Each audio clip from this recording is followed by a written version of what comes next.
A Room with a View by E.M. Forster. Part 1. Chapter 1. The Bertolini. "The Signora had no business to do it," said Miss Bartlett. "No business at all. She promised us south rooms with a view close together, instead of which here are north rooms, looking into a courtyard, and a long way apart. Oh, Lucy!" "And a Cockney besides," said Lucy, who had been further saddened by the Signora's unexpected accent. "It might be London." She looked at the 2 rows of English people who were sitting at the table, at the row of white bottles of water and red bottles of wine that ran between the English people, at the portraits of the late Queen and the late Poet Laureate that hung behind the English people, heavily framed, at the notice of the English Church, Reverend Cuthbert Eager, M.A., Oxon, that was the only other decoration of the wall. "Charlotte, don't you feel too that we might be in London? I can hardly believe that all kinds of other things are just outside. I suppose it is one's being so tired."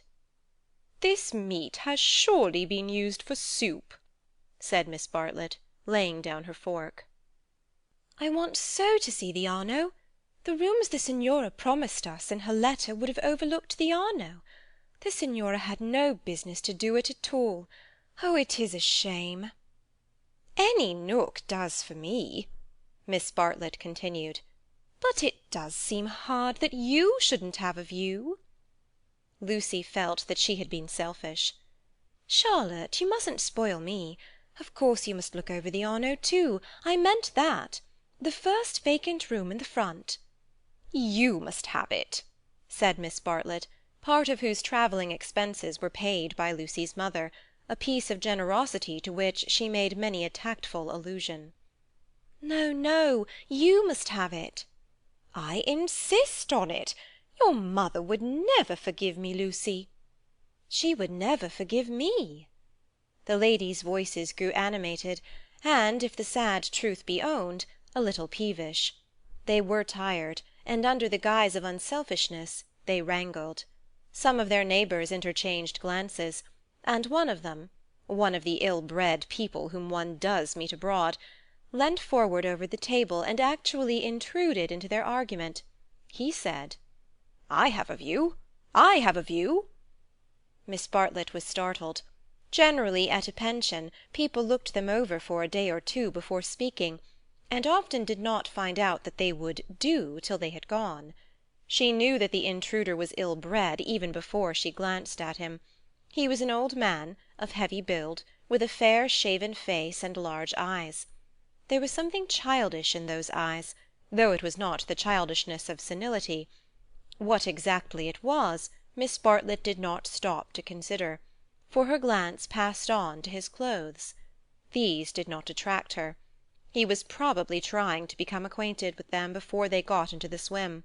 So she assumed a dazed expression when he spoke to her, and then said, "A view?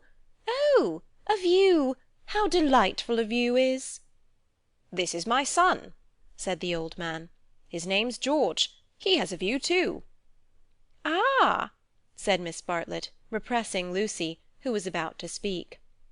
"What I mean," he continued, "is that you can have our rooms, and we'll have yours. We'll change." The better class of tourist was shocked at this, and sympathized with the newcomers. Miss Bartlett, in reply, opened her mouth as little as possible, and said, "Thank you, very much indeed. That is out of the question."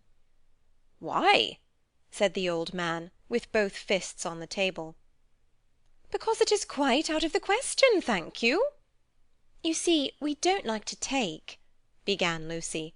Her cousin again repressed her. "But why?" he persisted.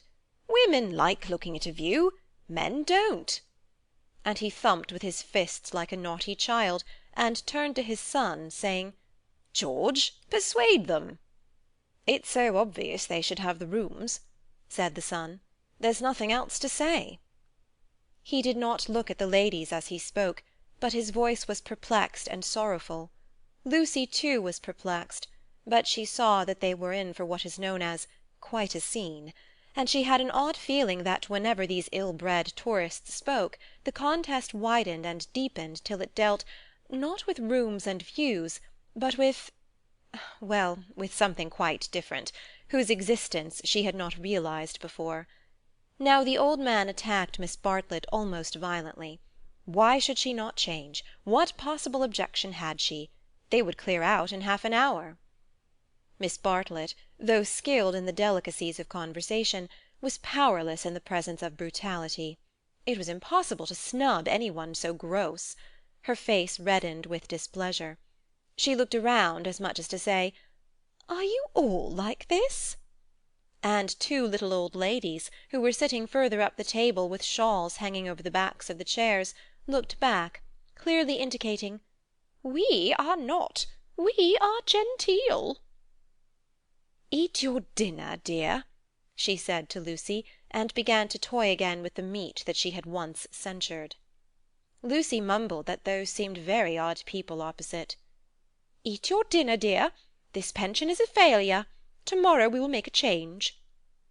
Hardly had she announced this fell decision when she reversed it. The curtains at the end of the room parted, and revealed a clergyman, stout but attractive, who hurried forward to take his place at the table, cheerfully apologizing for his lateness. Lucy, who had not yet acquired decency, at once rose to her feet, exclaiming, "Oh, oh, why, it's Mr. Beebe! Oh, how perfectly lovely! Oh, Charlotte, we must stop now, however bad the rooms are. Oh!" Miss Bartlett said, with more restraint, "How do you do, Mr. Beebe? I expect that you have forgotten us, Miss Bartlett and Miss Honeychurch, who were at Tunbridge Wells when you helped the vicar of St. Peter's that very cold Easter." The clergyman, who had the air of one on holiday, did not remember the ladies quite as clearly as they remembered him, but he came forward pleasantly enough, and accepted the chair into which he was beckoned by Lucy. "I am so glad to see you," said the girl, who was in a state of spiritual starvation, and would have been glad to see the waiter if her cousin had permitted it. "Just fancy how small the world is. Summer Street, too, makes it so specially funny." "Miss Honeychurch lives in the parish of Summer Street," said Miss Bartlett, filling up the gap, "and she happened to tell me in the course of conversation that you have just accepted the living—" "Yes, I heard from mother so last week. She didn't know that I knew you at Tunbridge Wells, but I wrote back at once, and I said, 'Mr. Beebe is—'" "Quite right," said the clergyman. "I move into the rectory at Summer Street next June. I am lucky to be appointed to such a charming neighbourhood." "Oh, how glad I am! The name of our house is Windy Corner." Mr. Beebe bowed. "There is mother and me generally, and my brother, though it's not often we get him to the church is rather far off, I mean." "Lucy, dearest, let Mr. Beebe eat his dinner." "I am eating it, thank you, and enjoying it." He preferred to talk to Lucy, whose playing he remembered, rather than to Miss Bartlett, who probably remembered his sermons. He asked the girl whether she knew Florence well, and was informed at some length that she had never been there before. It is delightful to advise a newcomer, and he was first in the field. "Don't neglect the country round," his advice concluded. "The first fine afternoon, drive up to Fiesole, and round by Settignano, or something of that sort." "No!" cried a voice from the top of the table. "Mr. Beebe, you are wrong. The first fine afternoon you ladies must go to Prato." "That lady looks so clever," whispered Miss Bartlett to her cousin. "We are in luck." And indeed, a perfect torrent of information burst on them. People told them what to see, when to see it, how to stop the electric trams, how to get rid of the beggars, how much to give for a vellum blotter, how much the place would grow upon them. The Pension Bertolini had decided, almost enthusiastically, that they would do. Whichever way they looked, kind ladies smiled and shouted at them, and above all rose the voice of the clever lady, crying, "Prato! They must go to Prato! That place is too sweetly squalid for words. I love it. I revel in shaking off the trammels of respectability, as you know." The young man named George glanced at the clever lady, and then returned moodily to his plate. Obviously he and his father did not do. Lucy, in the midst of her success, found time to wish they did. It gave her no extra pleasure that any one should be left in the cold, and when she rose to go, she turned back and gave the two outsiders a nervous little bow. The father did not see it. The son acknowledged it, not by another bow, but by raising his eyebrows and smiling. He seemed to be smiling across something. She hastened after her cousin, who had already disappeared through the curtains which smote one in the face, and seemed heavy with more than cloth. Beyond them stood the unreliable Signora, bowing good evening to her guests, and supported by "Henry, a little boy, and Victoria, a daughter." It made a curious little scene, this attempt of the Cockney to convey the grace and geniality of the South, and even more curious was the drawing-room, which attempted to rival the solid comfort of a Bloomsbury boarding-house. Was this really Italy? Miss Bartlett was already seated on a tightly stuffed armchair, which had the colour and the contours of a tomato. She was talking to Mr. Beebe, and as she spoke, her long narrow head drove backwards and forwards, slowly, regularly, as though she were demolishing some invisible obstacle. "We are most grateful to you," she was saying. "The first evening means so much. When you arrived we were in for a peculiarly mauvais quart d'heure." He expressed his regret. "Do you, by any chance, know the name of an old man who sat opposite us at dinner?" "Emerson." "Is he a friend of yours?" "We are friendly, as one is in pensions." "Then I will say no more." He pressed her very slightly, and she said more. "I am, as it were," she concluded, "the chaperone of my young cousin Lucy, and it would be a serious thing if I put her under an obligation to people of whom we knew nothing. His manner was somewhat unfortunate. I hope I acted for the best." "You acted very naturally," said he. He seemed thoughtful, and after a few moments added, "All the same, I don't think much harm would have come of accepting." "No harm, of course, but we could not be under an obligation." "He is rather a peculiar man." Again he hesitated, and then said gently, "I think he would not take advantage of your acceptance, nor expect you to show gratitude. He has the merit, if it is one, of saying exactly what he means. He has rooms he does not value, and he thinks you would value them. He has no more thought of putting you under an obligation than he thought of being polite. It is so difficult—at least I find it difficult—to understand people who speak the truth." Lucy was pleased, and said, "I was hoping that he was nice. I do so always hope that people will be nice." "I think he is. Nice and tiresome. I differ from him on almost every point of any importance, and so I expect, I may say I hope, you will differ. But his is a type one disagrees with rather than deplores. When he first came here, he not unnaturally put people's backs up. He has no tact and no manners. I don't mean by that he has bad manners. And he will not keep his opinions to himself. We nearly complained about him to our depressing Signora, but I am glad to say we thought better of it." "Am I to conclude," said Miss Bartlett, "that he is a Socialist?" Mr. Beebe accepted the convenient word, not without a slight twitching of the lips. "And presumably he has brought up his son to be a Socialist too?" "I hardly know George, for he hasn't learned to talk yet. He seems a nice creature, and I think he has brains. Of course he has all his father's mannerisms, and it is quite possible that he too may be a Socialist." "Oh, you relieve me," said Miss Bartlett. "So you think I ought to have accepted their offer? You feel I have been narrow-minded and suspicious?" "Not at all," he answered. "I never suggested that." "But ought I not to apologize, at all events, for my apparent rudeness?" He replied with some irritation that it would be quite unnecessary, and got up from his seat to go to the smoking-room. "Was I a bore?" said Miss Bartlett, as soon as he had disappeared. "Why didn't you talk, Lucy? He prefers young people, I'm sure. I do hope I haven't monopolized him. I hoped you would have him all the evening as well as all dinner-time."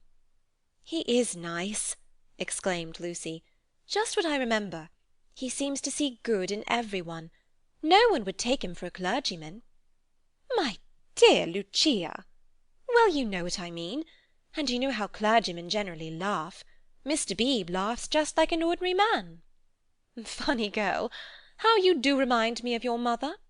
I wonder if she will approve of Mr. Beebe." "I'm sure she will, and so will Freddy." "I think every one at Windy Corner will approve. It is the fashionable world. I am used to Tunbridge Wells, where we are all hopelessly behind the times." "Yes," said Lucy despondently. There was a haze of disapproval in the air, but whether the disapproval was of herself, or of Mr. Beebe, or of the fashionable world at Windy Corner, or of the narrow world at Tunbridge Wells, she could not determine. She tried to locate it, but as usual she blundered. Miss Bartlett sedulously denied disapproving of any one, and added, "I am afraid you are finding me a very depressing companion." And the girl again thought, "I must have been selfish or unkind. I must be more careful. It is so dreadful for Charlotte, being poor." Fortunately one of the little old ladies, who for some time had been smiling very benignly, now approached and asked if she might be allowed to sit where Mr. Beebe had sat. Permission granted, she began to chatter gently about Italy, the plunge it had been to come there, the gratifying success of the plunge, the improvement in her sister's health, the necessity of closing the bedroom windows at night, and of thoroughly emptying the water-bottles in the morning. She handled her subjects agreeably, and they were perhaps more worthy of attention than the high discourse upon Guelphs and Ghibellines which was proceeding tempestuously at the other end of the room. It was a real catastrophe, not a mere episode, that evening of hers at Venice, when she had found in her bedroom something that is one worse than a flea, though one better than something else. "But here you are as safe as in England. Signora Bertolini is so English." "Yet our rooms smell," said poor Lucy. "We dread going to bed." "Ah, then you look into the court," she sighed. "If only Mr. Emerson were more tactful. We were so sorry for you at dinner." "I think he was meaning to be kind." "Undoubtedly he was," said Miss Bartlett. "Mr. Beebe has just been scolding me for my suspicious nature. Of course I was holding back on my cousin's account." "Of course," said the little old lady, and they murmured that one could not be too careful with a young girl. Lucy tried to look demure, but could not help feeling a great fool. No one was careful with her at home, or at all events she had not noticed it. "About old Mr. Emerson, I hardly know. No, he is not tactful. Yet have you ever noticed that there are people who do things which are most indelicate, and yet, at the same time, beautiful?" "Beautiful?" said Miss Bartlett, puzzled at the word. "Are not beauty and delicacy the same?" "So one would have thought," said the other helplessly. "But things are so difficult, I sometimes think." She proceeded no further into things, for Mr. Beebe reappeared, looking extremely pleasant. "Miss Bartlett," he cried, "it's all right about the rooms. I'm so glad. Mr. Emerson was talking about it in the smoking-room, and knowing what I did, I encouraged him to make the offer again. He has let me come and ask you. He would be so pleased." "Oh, Charlotte!" cried Lucy to her cousin, "we must have the rooms now. The old man is just as nice and kind as he can be." Miss Bartlett was silent. "I fear," said Mr. Beebe after a pause, "that I have been officious. I must apologize for my interference." Gravely displeased, he turned to go. Not till then did Miss Bartlett reply, "My own wishes, dearest Lucy, are unimportant in comparison with yours. It would be hard indeed if I stopped you doing as you liked at Florence, when I am only here through your kindness. If you wish to turn these gentlemen out of their rooms, I will do it. Would you then, Mr. Beebe, kindly tell Mr. Emerson that I accept his kind offer, and then conduct him to me, in order that I may thank him personally?" She raised her voice as she spoke, It was heard all over the drawing-room, and silenced the Guelphs and the Ghibellines. The clergyman, inwardly cursing the female sex, bowed and departed with her message. Remember, Lucy, I alone am implicated in this. I do not wish the acceptance to come from you. Grant me that at all events. Mr. Beebe was back, saying rather nervously, "Mr. Emerson is engaged, but here is his son instead." The young man gazed down on the three ladies, who felt seated on the floor, so low were their chairs. "My father," he said, "is in his bath, so you cannot thank him personally, but any message given by you to me will be given by me to him as soon as he comes out." Miss Bartlett was unequal to the bath. All her barbed civilities came forth wrong end first. Young Mr. Emerson scored a notable triumph to the delight of Mr. Beebe and to the secret delight of Lucy. "Poor young man," said Miss Bartlett, as soon as he had gone. "How angry he is with his father about the rooms! It is all he can do to keep polite." "In half an hour or so your rooms will be ready," said Mr. Beebe. Then, looking rather thoughtfully at the two cousins, he retired to his own rooms, to write up his philosophic diary. "Oh dear!" breathed the little old lady, and shuddered as if all the winds of heaven had entered the apartment. "Gentlemen sometimes do not realize—" Her voice faded away, but Miss Bartlett seemed to understand, and a conversation developed, in which gentlemen who did not thoroughly realize played a principal part. Lucy, not realizing either, was reduced to literature. Taking up Baedeker's Handbook to Northern Italy, she committed to memory the most important dates of Florentine history, for she was determined to enjoy herself on the morrow. Thus the half-hour crept profitably away, and at last Miss Bartlett rose with a sigh and said, "I think one might venture now. No, Lucy, do not stir. I will superintend the move." "How you do everything," said Lucy. "Naturally, dear. It is my affair." "But I would like to help you." "No, dear." Charlotte's energy, and her unselfishness. She had been thus all her life, but really on this Italian tour she was surpassing herself. So Lucy felt, or strove to feel. And yet there was a rebellious spirit in her which wondered whether the acceptance might not have been less delicate and more beautiful. At all events, she entered her own room without any feeling of joy. "I want to explain," said Miss Bartlett, "why it is that I have taken the largest room. Naturally, of course, I should have given it to you, but I happen to know that it belongs to the young man, and I was sure your mother would not like it." Lucy was bewildered. "If you are to accept a favour, it is more suitable you should be under an obligation to his father than to him. I am a woman of the world, in my small way, and I know where things lead to. However, Mr. Beebe is a guarantee of a sort that they will not presume on this." "Mother wouldn't mind, I'm sure," said Lucy, but again had the sense of larger and unsuspected issues.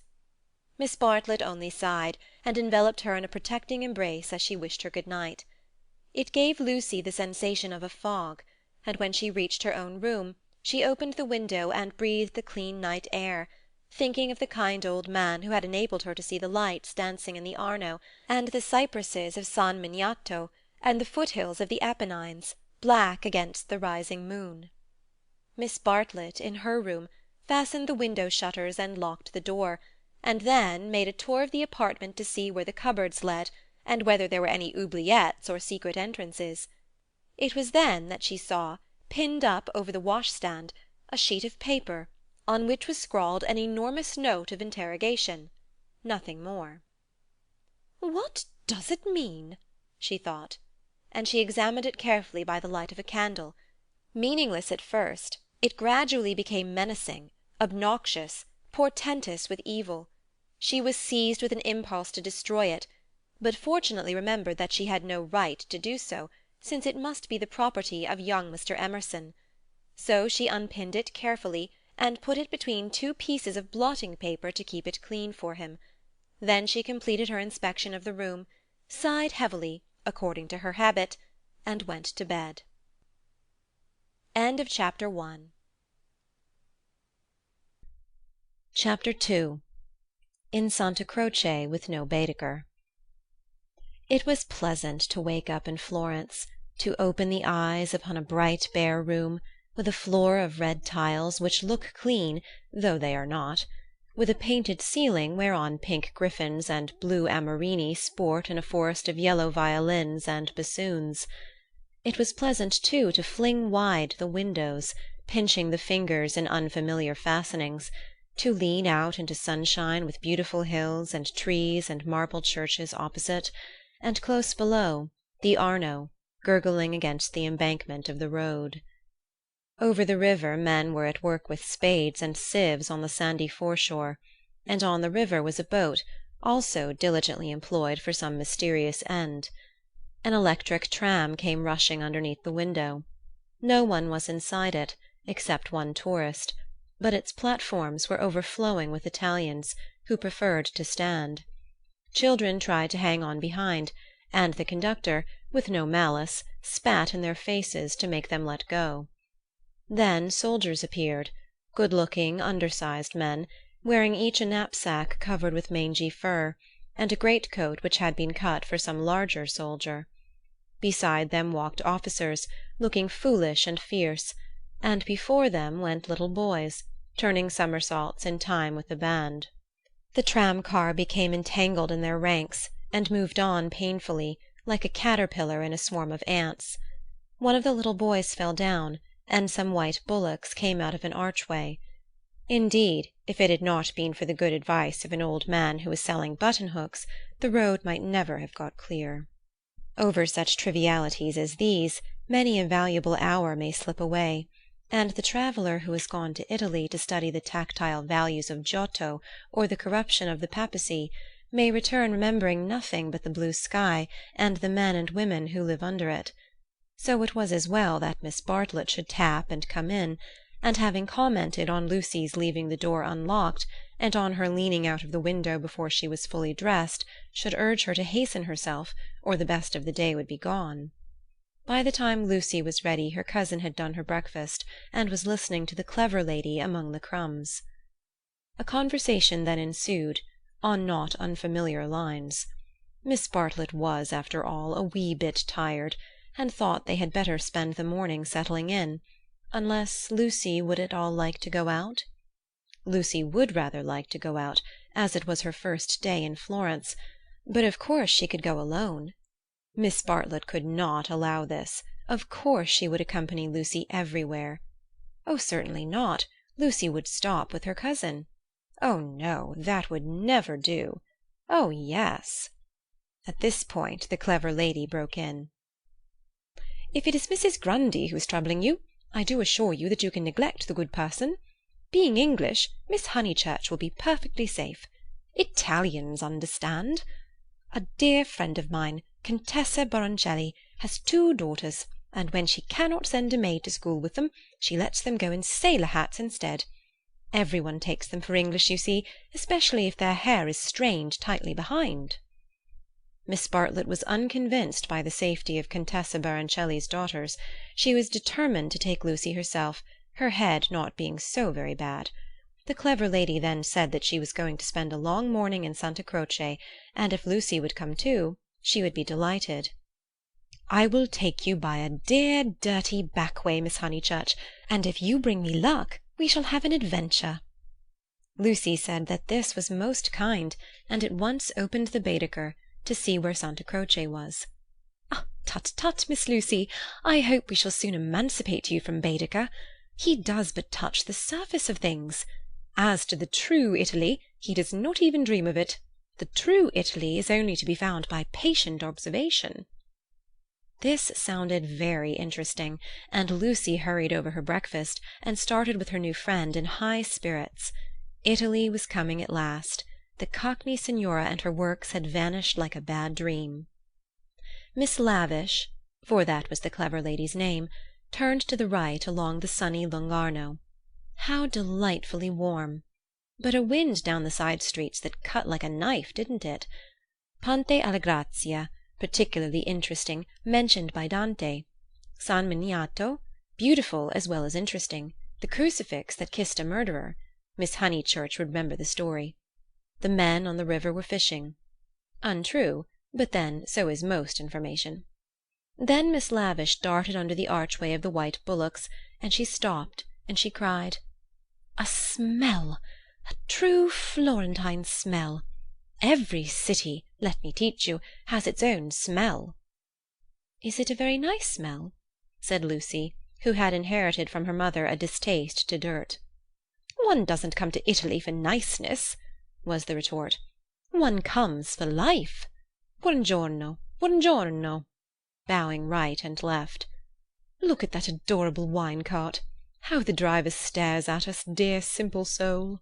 So Miss Lavish proceeded through the streets of the city of Florence, short, fidgety, and playful as a kitten, though without a kitten's grace. It was a treat for the girl to be with anyone so clever and so cheerful, and a blue military cloak, such as an Italian officer wears, only increased the sense of festivity. "Buongiorno. Take the word of an old woman, Miss Lucy. You will never repent of a little civility to your inferiors. That is the true democracy. Though I am a real radical as well. There, now you're shocked." "Indeed I'm not," exclaimed Lucy. "We are radicals too, out and out. My father always voted for Mr. Gladstone, until he was so dreadful about Ireland." I see. And now you have gone over to the enemy?" "Oh, please! If my father was alive, I am sure he would vote radical again, now that Ireland is all right. And as it is, the glass over our front door was broken last election, and Freddy is sure it was the Tories. But mother says nonsense, a tramp." "Shameful. A manufacturing district, I suppose?"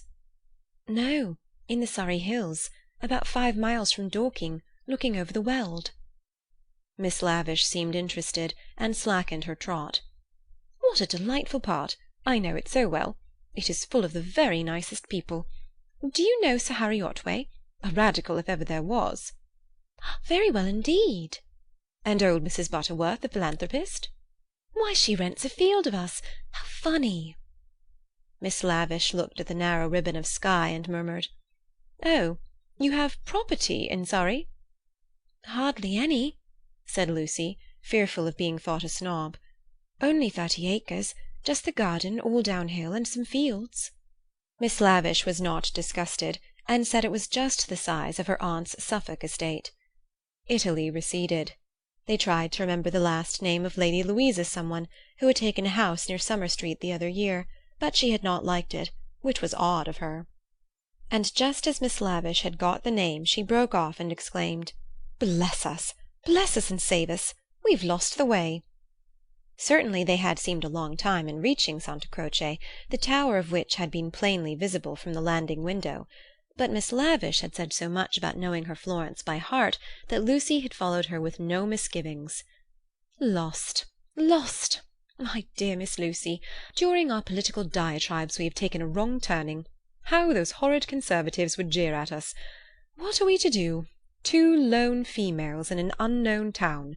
Now this is what I call an adventure."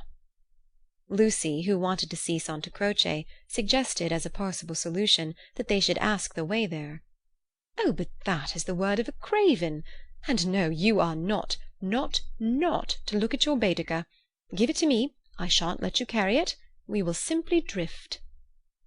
Accordingly they drifted through a series of those grey-brown streets, neither commodious nor picturesque, in which the eastern quarter of the city abounds.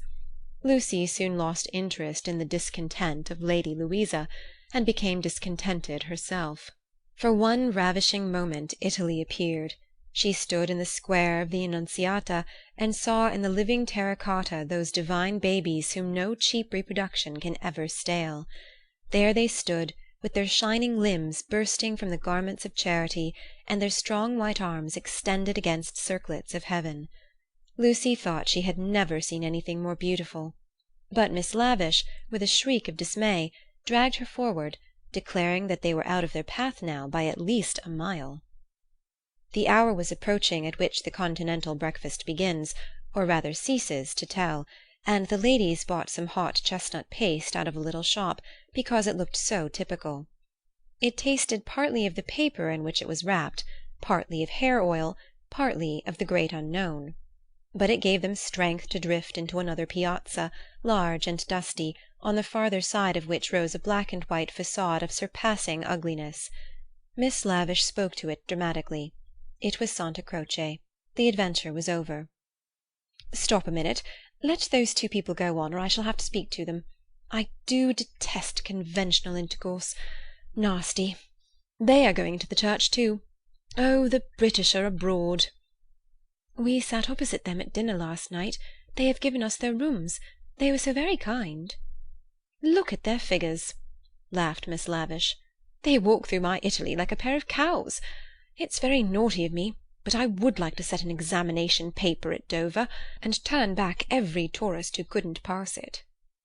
"What would you ask us?" Miss Lavish laid her hand pleasantly on Lucy's arm, as if to suggest that she, at all events, would get full marks.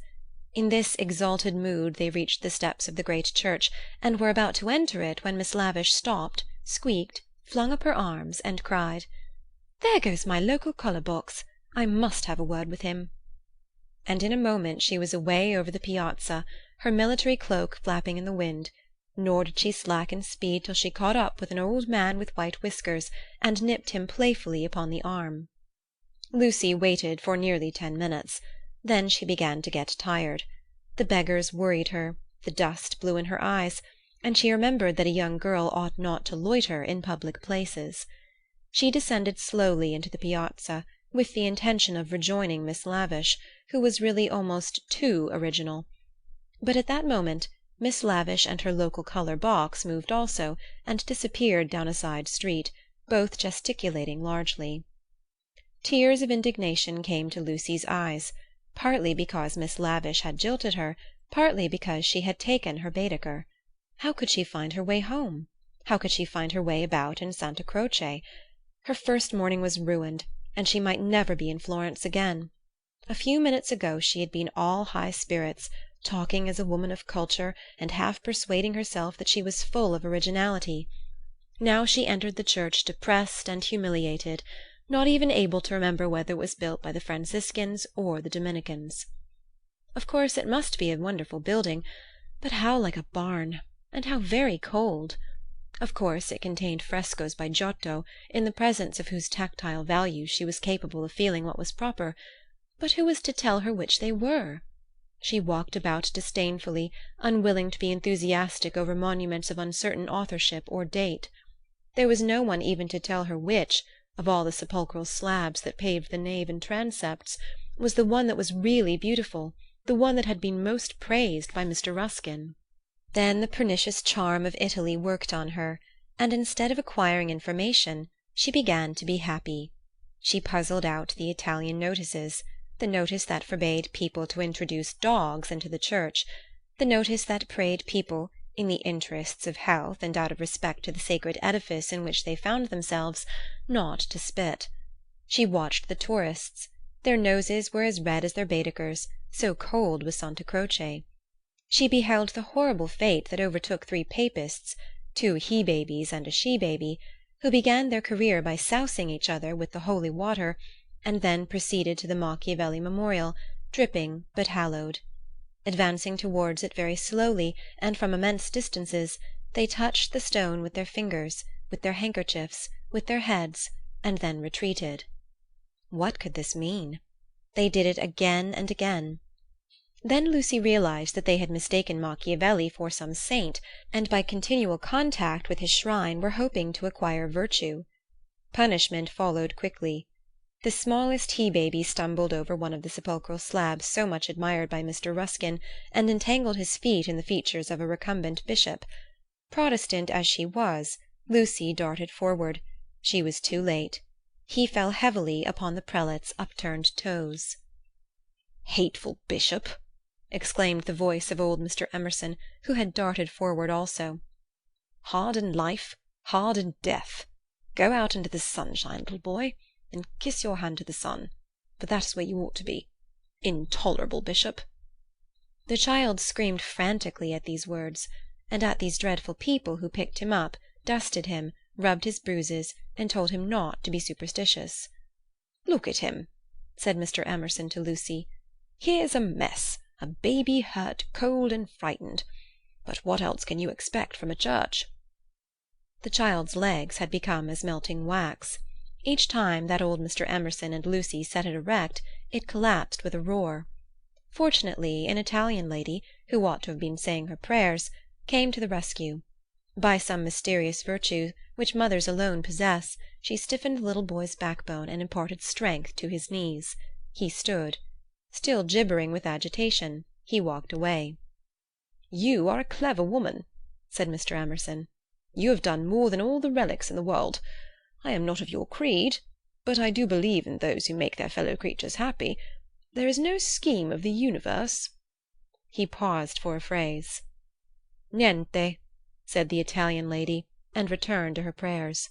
"I'm not sure she understands English," suggested Lucy. In her chastened mood she no longer despised the Emersons. She was determined to be gracious to them, beautiful rather than delicate, and if possible to erase Miss Bartlett's civility by some gracious reference to the pleasant rooms. "That woman understands everything," was Mr. Emerson's reply. "But what are you doing here? Are you doing the church? Are you through with the church?" "No," cried Lucy, remembering her grievance. "I came here with Miss Lavish, who was to explain everything, and just by the door—it is too bad—she simply ran away, and after waiting quite a time, I had to come in by myself." "Why shouldn't you?" said Mr. Emerson. "Yes, why shouldn't you come by yourself?" said the son, addressing the young lady for the first time. "But Miss Lavish has even taken away Baedeker." "Baedeker?" said Mr. Emerson. "I'm glad it's that you minded. It's worth minding, the loss of a Baedeker. That's worth minding." Lucy was puzzled. She was again conscious of some new idea, and was not sure whither it would lead her. "If you've no Baedeker," said the son, "you'd better join us." Was this where the idea would lead? She took refuge in her dignity. "Thank you very much, but I could not think of that. I hope you do not suppose that I came to join on to you. I really came to help with the child, and to thank you for so kindly giving us your rooms last night. I hope that you have not been put to any great inconvenience." "My dear," said the old man gently, "I think that you are repeating what you have heard older people say. You are pretending to be touchy, but you are not really. Stop being so tiresome, and tell me instead what part of the church you want to see. To take you to it will be a real pleasure." Now, this was abominably impertinent, and she ought to have been furious. But it is sometimes as difficult to lose one's temper as it is difficult at other times to keep it. Lucy could not get cross. Mr. Emerson was an old man, and surely a girl might humour him. On the other hand, his son was a young man, and she felt that a girl ought to be offended with him, or at all events be offended before him. It was at him that she gazed before replying. "I am not touchy, I hope. It is the Giottos that I want to see, if you will kindly tell me which they are." The son nodded. With a look of sombre satisfaction, he led the way to the Peruzzi chapel. There was a hint of the teacher about him. She felt like a child in school who had answered a question rightly. The chapel was already filled with an earnest congregation, and out of them rose the voice of a lecturer, directing them how to worship Giotto, not by tactile valuations, but by the standards of the spirit. "Remember," he was saying, "the facts about this church of Santa Croce, how it was built by faith in the full fervour of medievalism, before any taint of the Renaissance had appeared. Observe how Giotto in these frescoes, now unhappily ruined by restoration, is untroubled by the snares of anatomy and perspective. Could anything be more majestic, more pathetic, beautiful, true? How little, we feel, avails knowledge and technical cleverness against a man who truly feels." "No," exclaimed Mr. Emerson, in much too loud a voice for church. "Remember nothing of the sort. Built by faith indeed. That simply means the workmen weren't paid properly. And as for the frescoes, I see no truth in them. Look at that fat man in blue. He must weigh as much as I do, and he is shooting into the sky like an air balloon." He was referring to the fresco of the Ascension of St. John. Inside, the lecturer's voice faltered, as well it might. The audience shifted uneasily, and so did Lucy.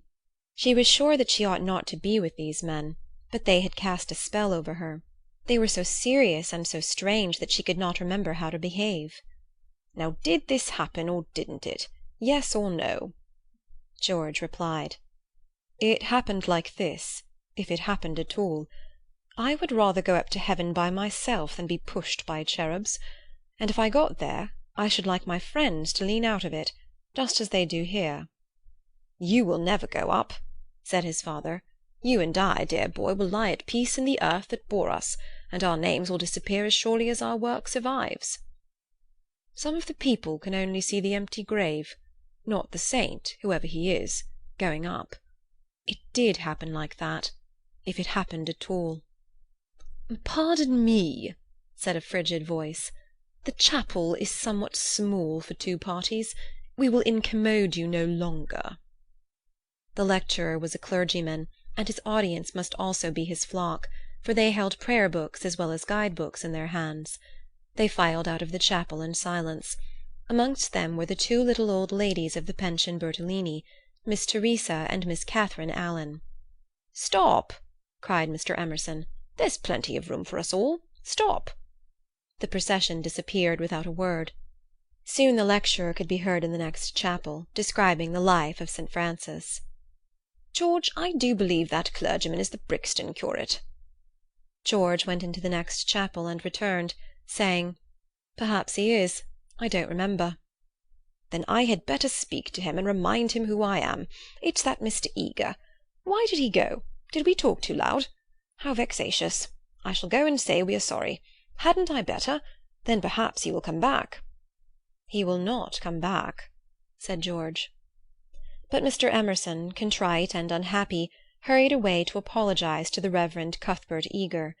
Lucy, apparently absorbed in a lunette, could hear the lecture again interrupted, the anxious, aggressive voice of the old man, the curt, injured replies of his opponent. The son, who took every little contretemps as if it were a tragedy, was listening also. "My father has that effect on nearly every one," he informed her. "He will try to be kind." "I hope we all try," said she, smiling nervously, "because we think it improves our characters. But he is kind to people because he loves them, and they find him out and are offended or frightened." "How silly of them," said Lucy, though in her heart she sympathized. "I think that a kind action done tactfully—" "Tact!" He threw up his head in disdain. Apparently she had given the wrong answer. She watched the singular creature pace up and down the chapel. For a young man his face was rugged, and, until the shadows fell upon it, hard. Enshadowed, it sprang into tenderness. She saw him once again at Rome, on the ceiling of the Sistine Chapel, carrying a burden of acorns. Healthy and muscular, he yet gave her the feeling of greyness, of tragedy that might only find solution in the night. The feeling soon passed.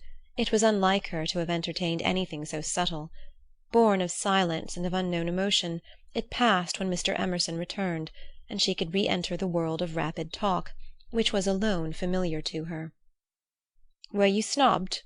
asked his son tranquilly. "But we have spoilt the pleasure of I don't know how many people. They won't come back." "Full of innate sympathy, quickness to perceive good in others, vision of the brotherhood of man."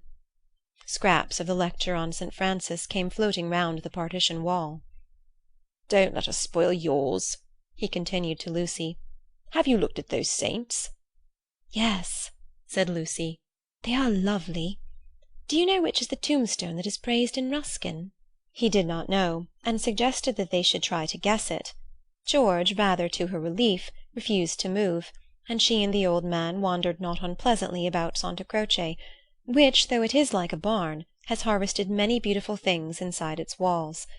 There were also beggars to avoid, and guides to dodge round the pillars, and an old lady with her dog, and here and there was a priest modestly edging to his mass through the groups of tourists. But Mr. Emerson was only half interested. He watched the lecturer, whose success he believed that he had impaired, and then he anxiously watched his son. "Why will he look at that fresco?" he said uneasily. "I saw nothing in it." "I like Giotto," she replied. It is so wonderful what they say about his tactile values, though I like things like the Della Robbia babies better." "So you ought. A baby is worth a dozen saints, and my baby's worth the whole of paradise, and as far as I can see, he lives in hell." Lucy again felt that this did not do. "In hell," he repeated. "He's unhappy." "Oh dear," said Lucy. "How can he be unhappy when he is strong and alive? What more is one to give him? And think how he has been brought up, free from all the superstition and ignorance that lead men to hate one another in the name of God. With such an education as that, I thought he was bound to grow up happy." She was no theologian, but she felt that here was a very foolish old man, as well as a very irreligious one. She also felt that her mother might not like her talking to that kind of person, and that Charlotte would object most strongly.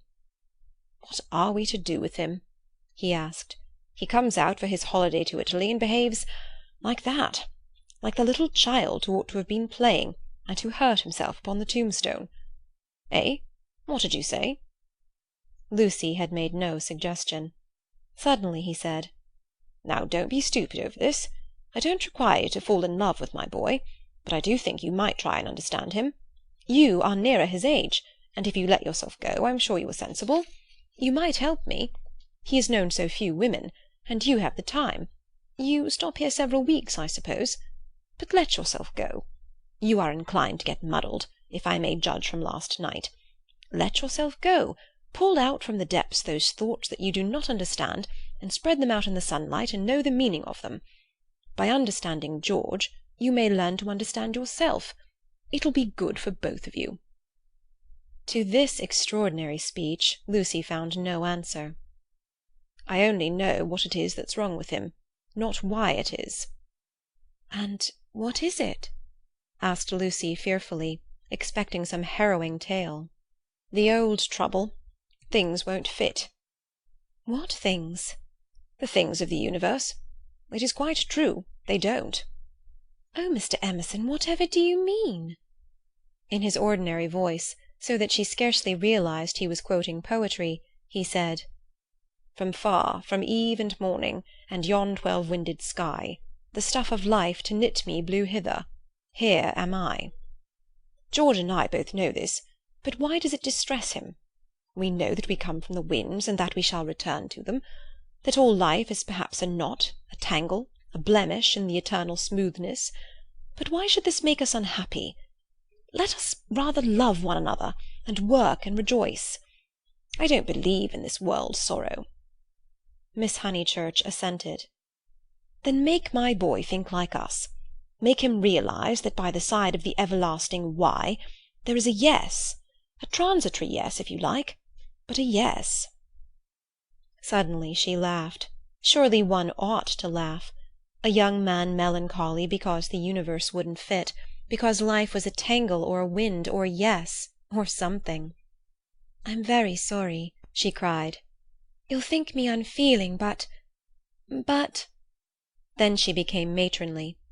"Oh, but your son wants employment. Has he no particular hobby? Why, I myself have worries, but I can generally forget them at the piano. And collecting stamps did no end of good for my brother. Perhaps Italy bores him. You ought to try the Alps or the lakes." The old man's face saddened, and he touched her gently with his hand. This did not alarm her. She thought that her advice had impressed him, and that he was thanking her for it. Indeed, he no longer alarmed her at all. She regarded him as a kind thing, but quite silly. Her feelings were as inflated spiritually as they had been an hour ago aesthetically, before she lost Baedeker. The dear George, now striding towards them over the tombstones, seemed both pitiable and absurd. He approached, his face in the shadow. He said, "Miss Bartlett." "Oh, good gracious me!" said Lucy, suddenly collapsing, and again seeing the whole of life in a new perspective. "Where? Where?" "In the nave." "I see. Those gossiping little old Miss Allens must have—" She checked herself. "Poor girl!" exploded old Mr. Emerson. "Poor girl!" She could not let this pass, for it was just what she was feeling herself. "Poor girl? I fail to understand the point of that remark. I think myself a very fortunate girl, I assure you. I'm thoroughly happy, and having a splendid time. Pray don't waste time mourning over me. There's enough sorrow in the world, isn't there, without trying to invent it? Good-bye. Thank you both so much for all your kindness. Ah, yes, there does come my cousin. A delightful morning. Santa Croce is a wonderful church. She rejoined her cousin. End of Chapter 2. Chapter 3. Music, Violets, and the letter S. It so happened that Lucy, who found daily life rather chaotic, entered a more solid world when she opened the piano. She was then no longer either deferential or patronizing, no longer either a rebel or a slave. The kingdom of music is not the kingdom of this world. It will accept those whom breeding and intellect and culture have alike rejected. The commonplace person begins to play, and shoots into the empyrean without effort, whilst we look up, marvelling how he has escaped us, and thinking how we could worship him and love him, would he but translate his visions into human words, and his experiences into human actions. Perhaps he cannot, certainly he does not, or does so very seldom. Lucy had done so never. She was no dazzling executant. Her runs were not at all like strings of pearls, and she struck no more right notes than was suitable for one of her age and situation. Nor was she the passionate young lady who performs so tragically on a summer's evening with the window open. Passion was there, but it could not be easily labelled. It slipped between love and hatred and jealousy, and all the furniture of the pictorial style. And she was tragical only in the sense that she was great, for she loved to play on the side of victory. Victory of what, and over what, that is more than the words of daily life can tell us. But that some sonatas of Beethoven are written tragic no one can gainsay.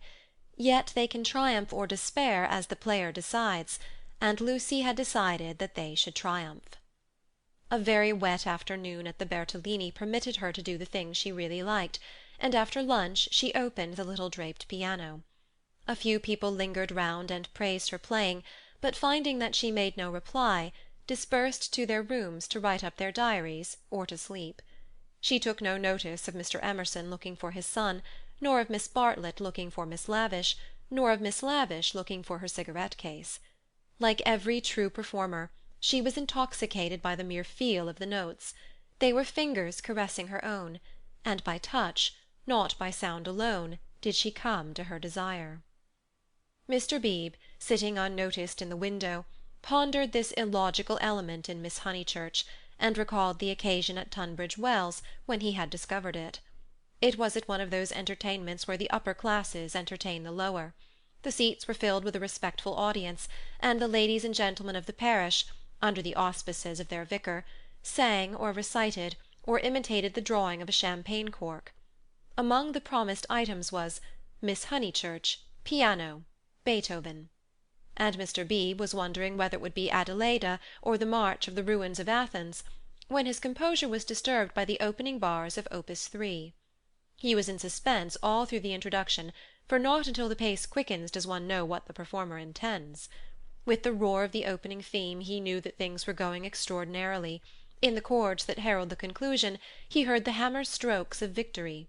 He was glad that she only played the first movement, for he could have paid no attention to the winding intricacies of the measures of 9/16. The audience clapped, no less respectful.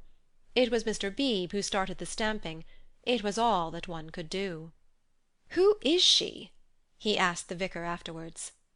"Cousin of one of my parishioners. I do not consider her choice of piece happy. Beethoven is usually so simple and direct in his appeal that it is sheer perversity to choose a thing like that, which, if anything, disturbs." "Introduce me." "She will be delighted. She and Miss Bartlett are full of the praises of your sermon." "My sermon!" cried Mr. Beebe. "Why ever did she listen to it?" When he was introduced he understood why, for Miss Honeychurch, disjoined from her music-stool, was only a young lady with a quantity of dark hair and a very pretty, pale, undeveloped face. She loved going to concerts, she loved stopping with her cousin, she loved iced coffee and meringues. He did not doubt that she loved his sermon also. But before he left Tunbridge Wells, he made a remark to the vicar, which he now made to Lucy herself when she closed the little piano and moved dreamily towards him.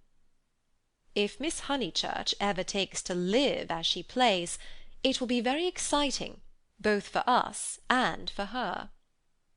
Lucy at once re-entered daily life. "Oh, what a funny thing! Someone said just the same to mother, and she said she trusted I should never live a duet." "Doesn't Mrs. Honeychurch like music?" "She doesn't mind it, but she doesn't like one to get excited over anything. She thinks I am silly about it. She thinks—I can't make out. Once, you know, I said that I liked my own playing better than anyone else's. She has never got over it. Of course I didn't mean that I played well, I only meant—" "Of course," said he, wondering why she bothered to explain. "Music," said Lucy, as if attempting some generality. She could not complete it, and looked out absently upon Italy in the wet. The whole life of the South was disorganized, and the most graceful nation in Europe had turned into formless lumps of clothes. The street and the river were dirty yellow, the bridge was dirty grey, and the hills were dirty purple. Somewhere in their folds were concealed Miss Lavish and Miss Bartlett, who had chosen this afternoon to visit the Torre del Gallo. "What about music?" said Mr. Beebe. "Poor Charlotte will be sopped," was Lucy's reply. The expedition was typical of Miss Bartlett, who would return cold, tired, hungry, and angelic, with a ruined skirt, a pulpy Baedeker, and a tickling cough in her throat. On another day, when the whole world was singing and the air ran into the mouth like wine, she would refuse to stir from the drawing-room, saying that she was an old thing, and no fit companion for a hearty girl. "Miss Lavish has led your cousin astray. She hopes to find the true Italy in the wet, I believe." "Miss Lavish is so original," murmured Lucy. This was a stock remark, the supreme achievement of the Pension Bertolini in the way of definition. Miss Lavish was so original. Mr. Beebe had his doubts, but they would have been put down to clerical narrowness. For that, and for other reasons, he held his peace. "Is it true," continued Lucy in awestruck tone, "that Miss Lavish is writing a book?" "They do say so." "What is it about?" "It will be a novel," replied Mr. Beebe, "dealing with modern Italy. Let me refer you for an account to Miss Catherine Allen, who uses words herself more admirably than anyone I know." "I wish Miss Lavish would tell me herself. We started such friends. But I don't think she ought to have run away with Baedeker that morning in Santa Croce. Charlotte was most annoyed at finding me practically alone, and so I couldn't help being a little annoyed with Miss Lavish." "The two ladies, at all events, have made it up." He was interested in the sudden friendship between women so apparently dissimilar as Miss Bartlett and Miss Lavish. They were always in each other's company, with Lucy a slighted third. Miss Lavish he believed he understood, but Miss Bartlett might reveal unknown depths of strangeness, though not perhaps of meaning. Was Italy deflecting her from the path of prim chaperon which he had assigned to her at Tunbridge Wells? All his life he had loved to study maiden ladies. They were his specialty, and his profession had provided him with ample opportunities for the work. Girls like Lucy were charming to look at, but Mr. Beebe was, from rather profound reasons, somewhat chilly in his attitude towards the other sex, and preferred to be interested rather than enthralled. Lucy, for the third time, said that poor Charlotte would be sopped. The Arno was rising in flood, washing away the traces of the little carts upon the foreshore. But in the south-west there had appeared a dull haze of yellow, which might mean better weather if it did not mean worse. She opened the window to inspect, and a cold blast entered the room, drawing a plaintive cry from Miss Catherine Allen, who entered at the same moment by the door. "Oh, dear Miss Honeychurch, you will catch a chill. And Mr. Beebe here besides. Who would suppose this is Italy? There is my sister actually nursing the hot water can. No comforts or proper provisions." She sidled towards them and sat down, self-conscious as she always was on entering a room which contained one man, or a man and one woman. "I could hear your beautiful playing, Miss Honeychurch, though I was in my room with the door shut. doors shut, indeed, most necessary. No one has the least idea of privacy in this country, and one person catches it from another." Lucy answered suitably. Mr. Beebe was not able to tell the ladies of his adventure at Medina, where the chambermaid burst in upon him in his bath, exclaiming cheerfully, "Fa niente, sono vecchia." He contented himself with saying, "I quite agree with you, Miss Allen. The Italians are a most unpleasant people. They pry everywhere, they see everything, and they know what we want before we know it ourselves. We are at their mercy. They read our thoughts, they foretell our desires. From the cab-driver down to Giotto, they turn us inside out, and I resent it. Yet in their heart of hearts they are—how superficial! They have no conception of the intellectual life. How right is Signora Bertolini, who exclaimed to me the other day, 'Oh, Mr. Beebe, if you knew what I suffer over the children's education!' I won't have my little Victoria taught by an ignorant Italian what can't explain nothing." Miss Allen did not follow, but gathered that she was being mocked in an agreeable way. Her sister was a little disappointed in Mr. Beebe, having expected better things from a clergyman whose head was bald, and who wore a pair of russet whiskers. Indeed, who would have supposed that tolerance, sympathy, and a sense of humour would inhabit that militant form? In the midst of her satisfaction, she continued to sidle, and at last the cause was disclosed.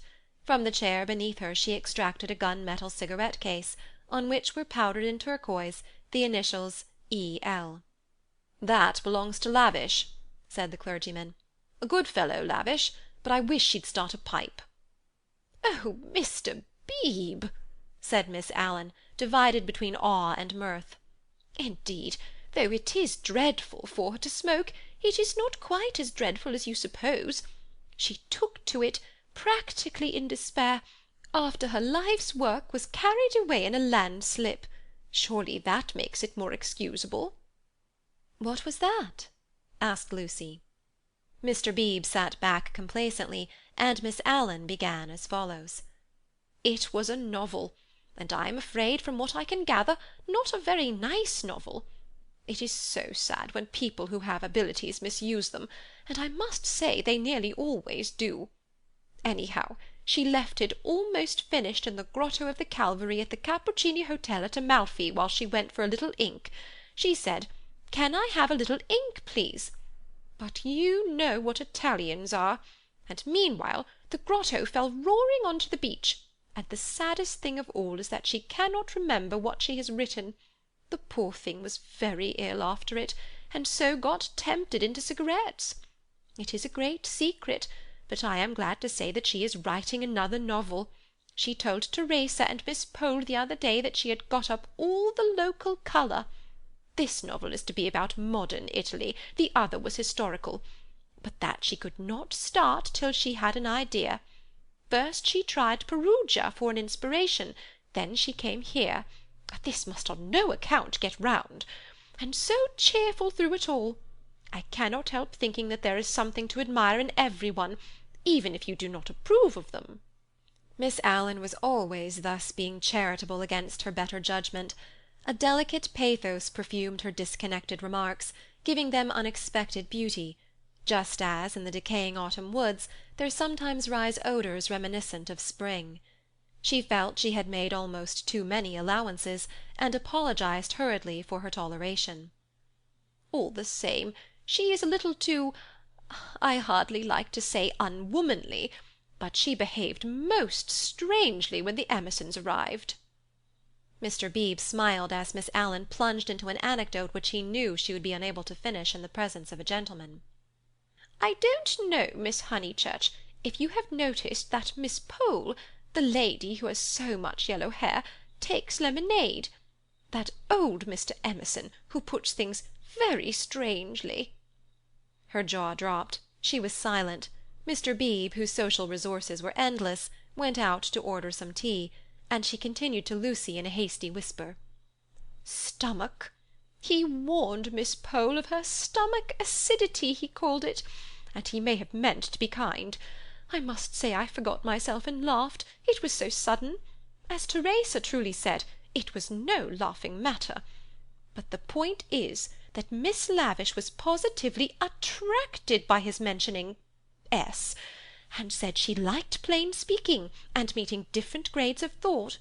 She thought they were commercial travellers, drummers was the word she used, and all through dinner she tried to prove that England, our great and beloved country, rests on nothing but commerce. Teresa was very much annoyed, and left the table before the cheese, saying as she did so, "There, Miss Lavish, is one who can confute you better than I," and pointed to that beautiful picture of Lord Tennyson. Then Miss Lavish said, "Tut, the early Victorians! Just imagine! Tut, the early Victorians!" My sister had gone, and I felt bound to speak. I said, "Miss Lavish, I am an early Victorian. At least, that is to say, I will hear no breath of censure against our dear Queen." It was horrible speaking. I reminded her how the Queen had been to Ireland when she did not want to go, and I must say she was dumbfounded and made no reply. But unluckily Mr. Emerson overheard this part, and called in his deep voice, "Quite so, quite so. I honour the woman for her Irish visit." The woman!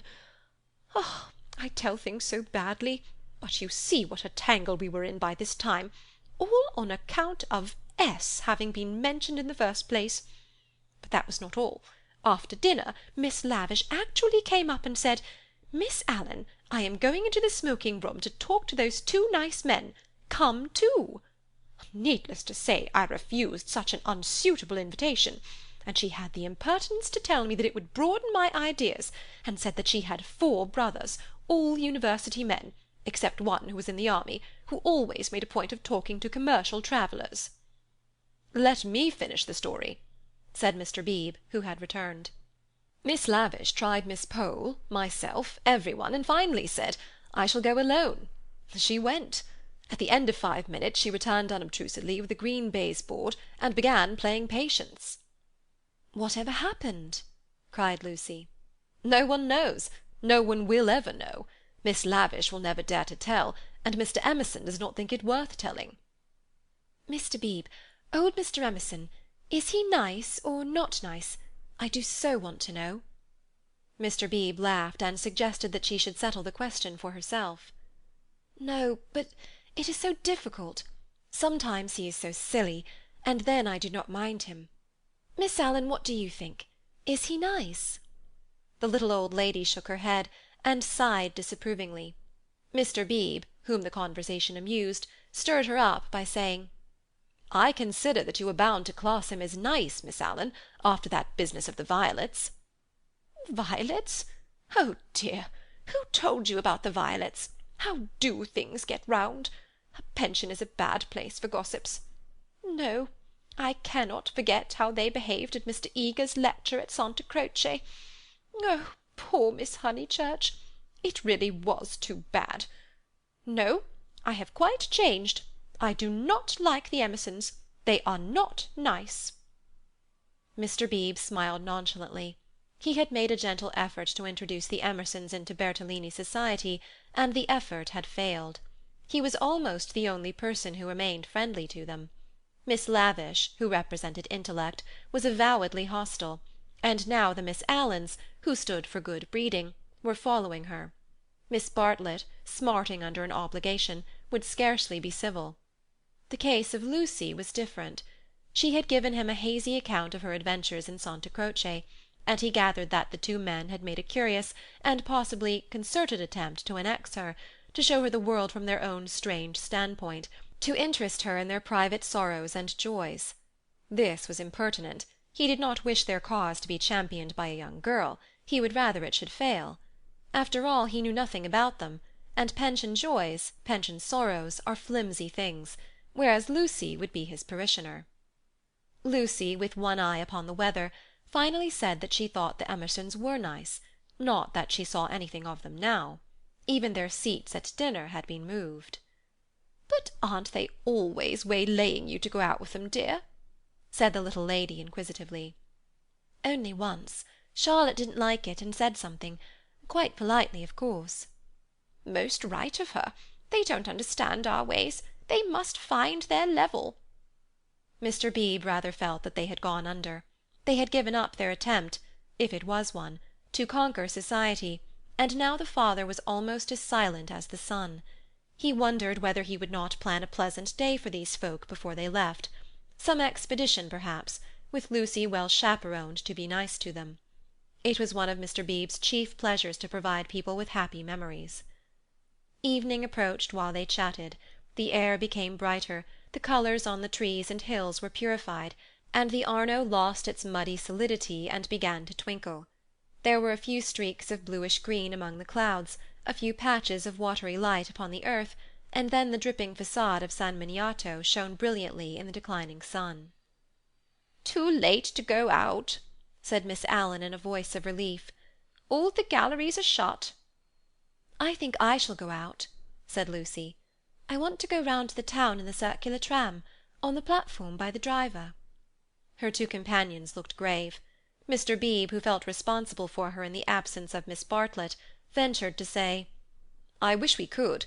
Unluckily I have letters. If you do want to go out alone, won't you be better on your feet?" "Italians, dear, you know," said Miss Allen. "Perhaps I shall meet someone who reads me through and through." But they still looked disapproval, and she so far conceded to Mr. Beebe as to say that she would only go for a little walk, and keep to the street frequented by tourists. "She oughtn't really to go at all," said Mr. Beebe, as they watched her from the window. "And she knows it. I put it down to too much Beethoven." End of Chapter 3. Chapter 4. Fourth Chapter. Mr. Beebe was right. Lucy never knew her desires so clearly as after music. She had not really appreciated the clergyman's wit, nor the suggestive twitterings of Miss Allen. Conversation was tedious. She wanted something big, and she believed that it would have come to her on the wind-swept platform of an electric tram. This she might not attempt. It was unladylike. Why? Why were most big things unladylike? Charlotte had once explained to her why. It was not that ladies were inferior to men, it was that they were different. Their mission was to inspire others to achievement rather than to achieve themselves. Indirectly, by means of tact and a spotless name, a lady could accomplish much. But if she rushed into the fray herself, she would be first censured, then despised, and finally ignored. Poems had been written to illustrate this point. There is much that is immortal in this medieval lady. The dragons have gone, and so have the knights, but still she lingers in our midst. She reigned in many an early Victorian castle, and was queen of much early Victorian song. It is sweet to protect her in the intervals of business, sweet to pay her honour when she has cooked our dinner well. But alas, the creature grows degenerate. In her heart also there are springing up strange desires. She too is enamoured of heavy winds, and vast panoramas, and green expanses of the sea. She has marked the kingdom of this world, how full it is of wealth, and beauty, and war, a radiant crust, built around the central fires, spinning towards the receding heavens. Men, declaring that she inspires them to it, move joyfully over the surface, having the most delightful meetings with other men, happy not because they are masculine, but because they are alive. Before the show breaks up she would like to drop the august title of the eternal woman, and go there as her transitory self. Lucy does not stand for the medieval lady, who was rather an ideal to which she was bidden to lift her eyes when feeling serious. Nor has she any system of revolt. Here and there a restriction annoyed her particularly, and she would transgress it, and perhaps be sorry that she had done so. This afternoon she was peculiarly restive. She would really like to do something of which her well-wishers disapproved. As she might not go on the electric tram, she went to Alinari's shop. There she bought a photograph of Botticelli's Birth of Venus. Venus, being a pity, spoilt the picture, otherwise so charming, and Miss Bartlett had persuaded her to do without it. A pity in art of course signified the nude. Giorgione's Tempesta, the Idolino, some of the Sistine frescoes, and the Apoxymenos were added to it. She felt a little calmer then, and bought Fra Angelico's Coronation, Giotto's Ascension of St. John, some Della Robbia babies, and some Guido Reni Madonnas. For her taste was catholic, and she extended uncritical approval to every well-known name.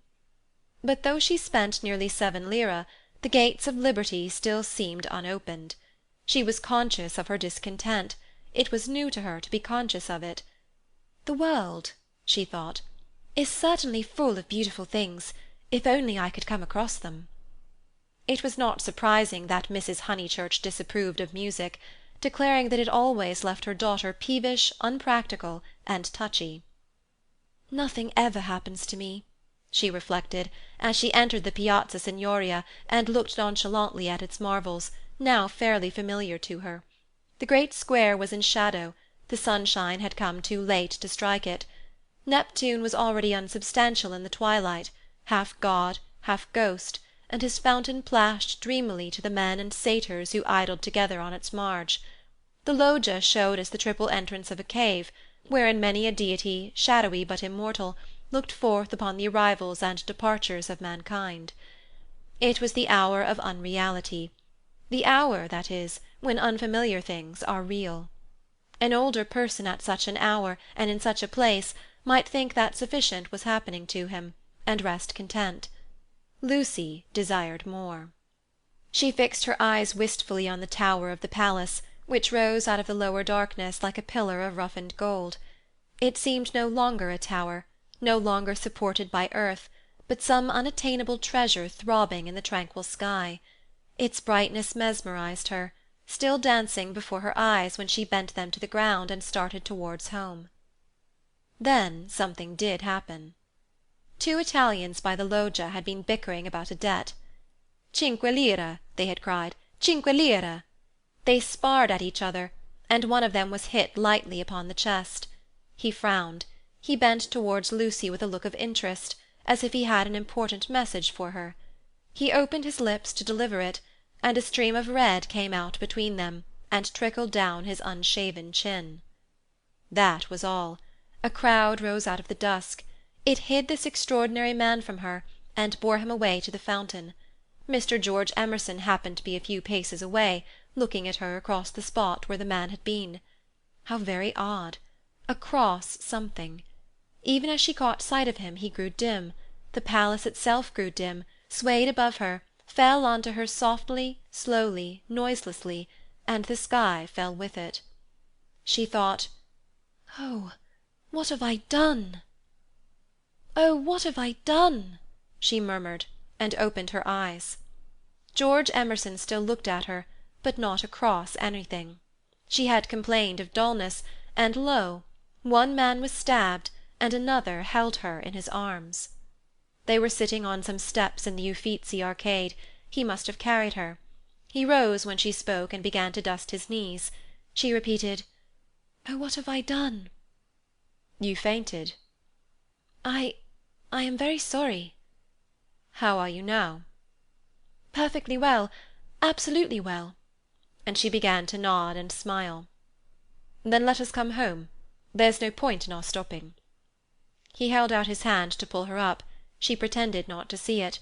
The cries from the fountain, they had never ceased, rang emptily.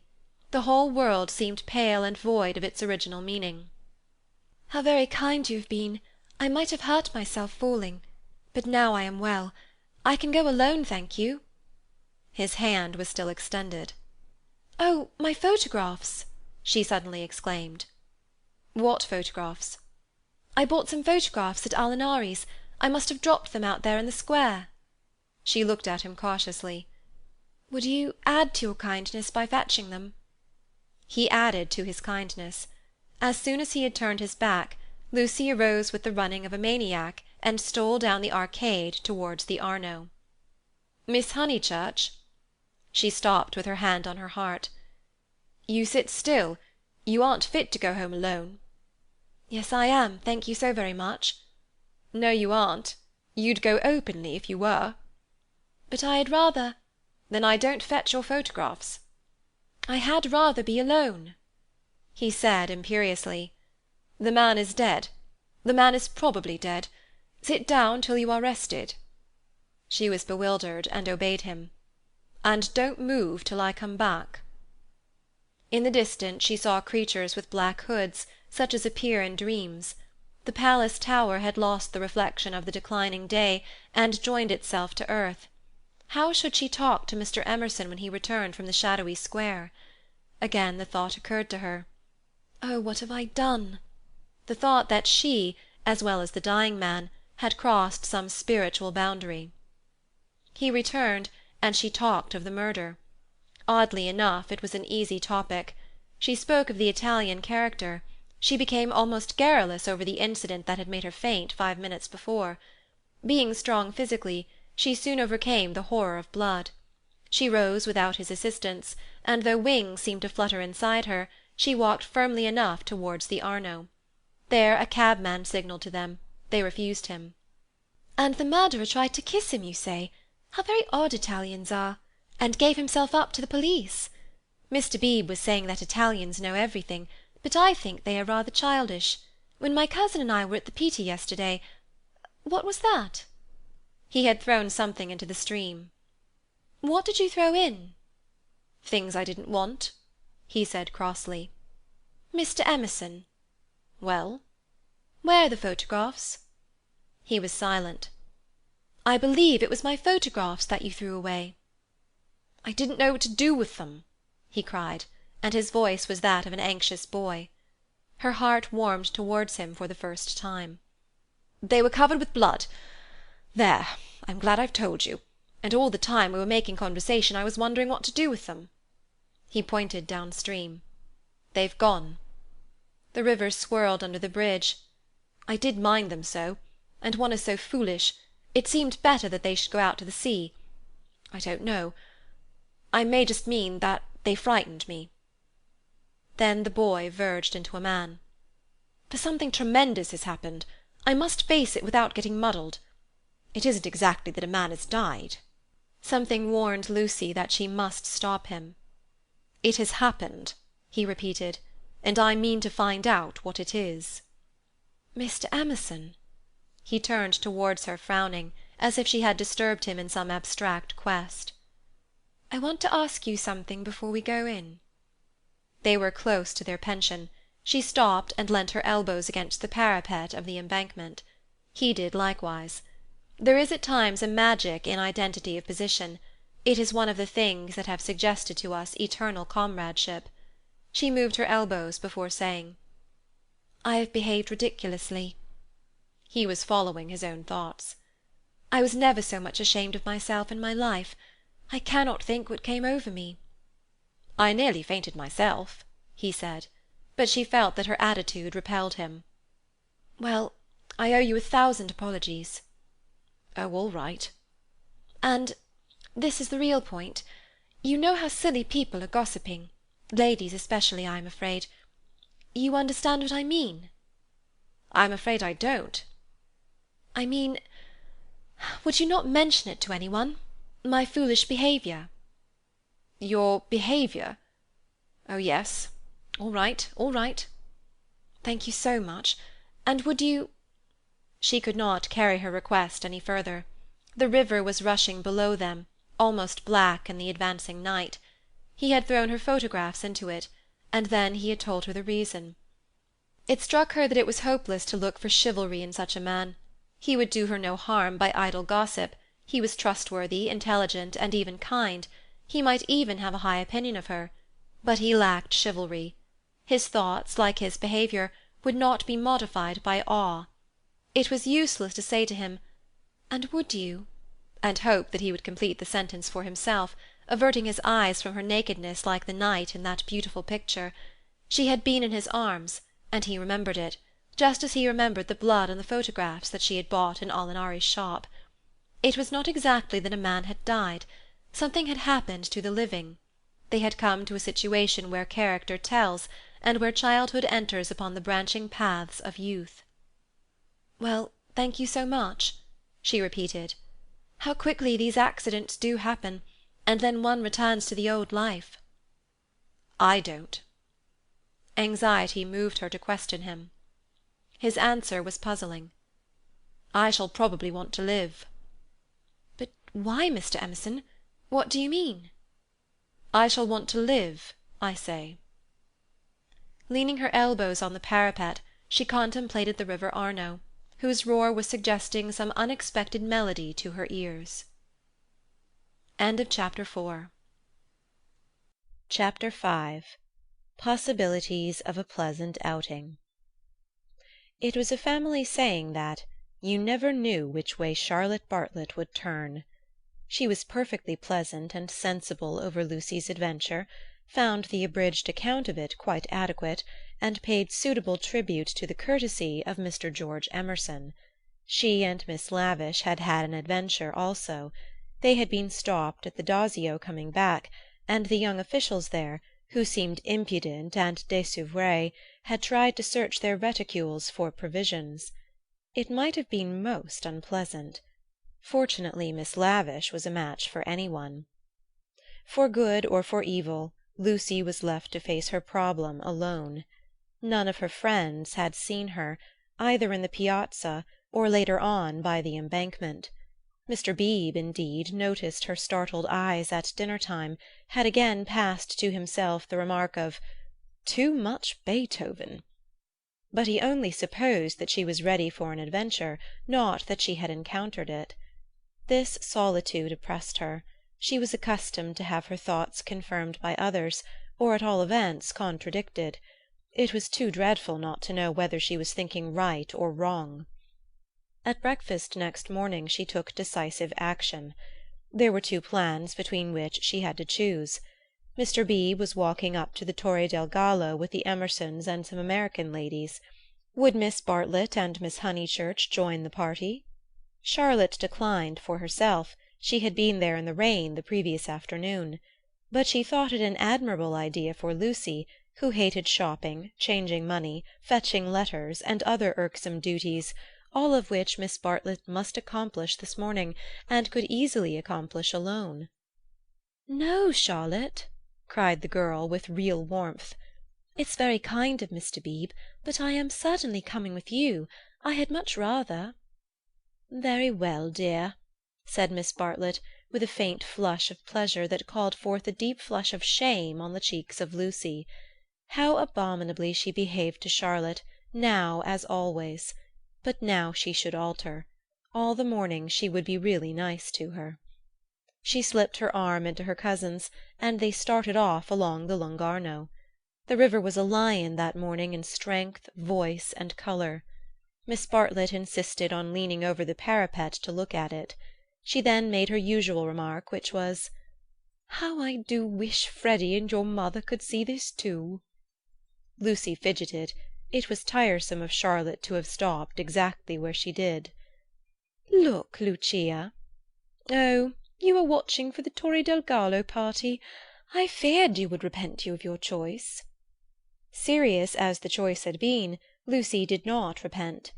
Yesterday had been a muddle, queer and odd, the kind of thing one could not write down easily on paper, but she had a feeling that Charlotte and her shopping were preferable to George Emerson and the summit of the Torre del Gallo. Since she could not unravel the tangle, she must take care not to re-enter it. She could protest sincerely against Miss Bartlett's insinuations. But though she had avoided the chief actor, the scenery unfortunately remained. Charlotte, with the complacency of fate, led her from the river to the Piazza Signoria. She could not have believed that stones, a loggia, a fountain, a palace tower, would have such significance. For a moment she understood the nature of ghosts. The exact site of the murder was occupied, not by a ghost, but by Miss Lavish, who had the morning newspaper in her hand. She hailed them briskly. The dreadful catastrophe of the previous day had given her an idea which she thought would work up into a book. "Oh, let me congratulate you," said Miss Bartlett. "After your despair of yesterday, what a fortunate thing! Aha! Miss Honeychurch, come you here. I am in luck. Now you are to tell me absolutely everything that you saw, from the beginning." Lucy poked at the ground with her parasol. "But perhaps you would rather not." "I'm sorry. If you could manage without it, I think I would rather not." The elder ladies exchanged glances, not of disapproval. It is suitable that a girl should feel deeply. "It is I who am sorry," said Miss Lavish.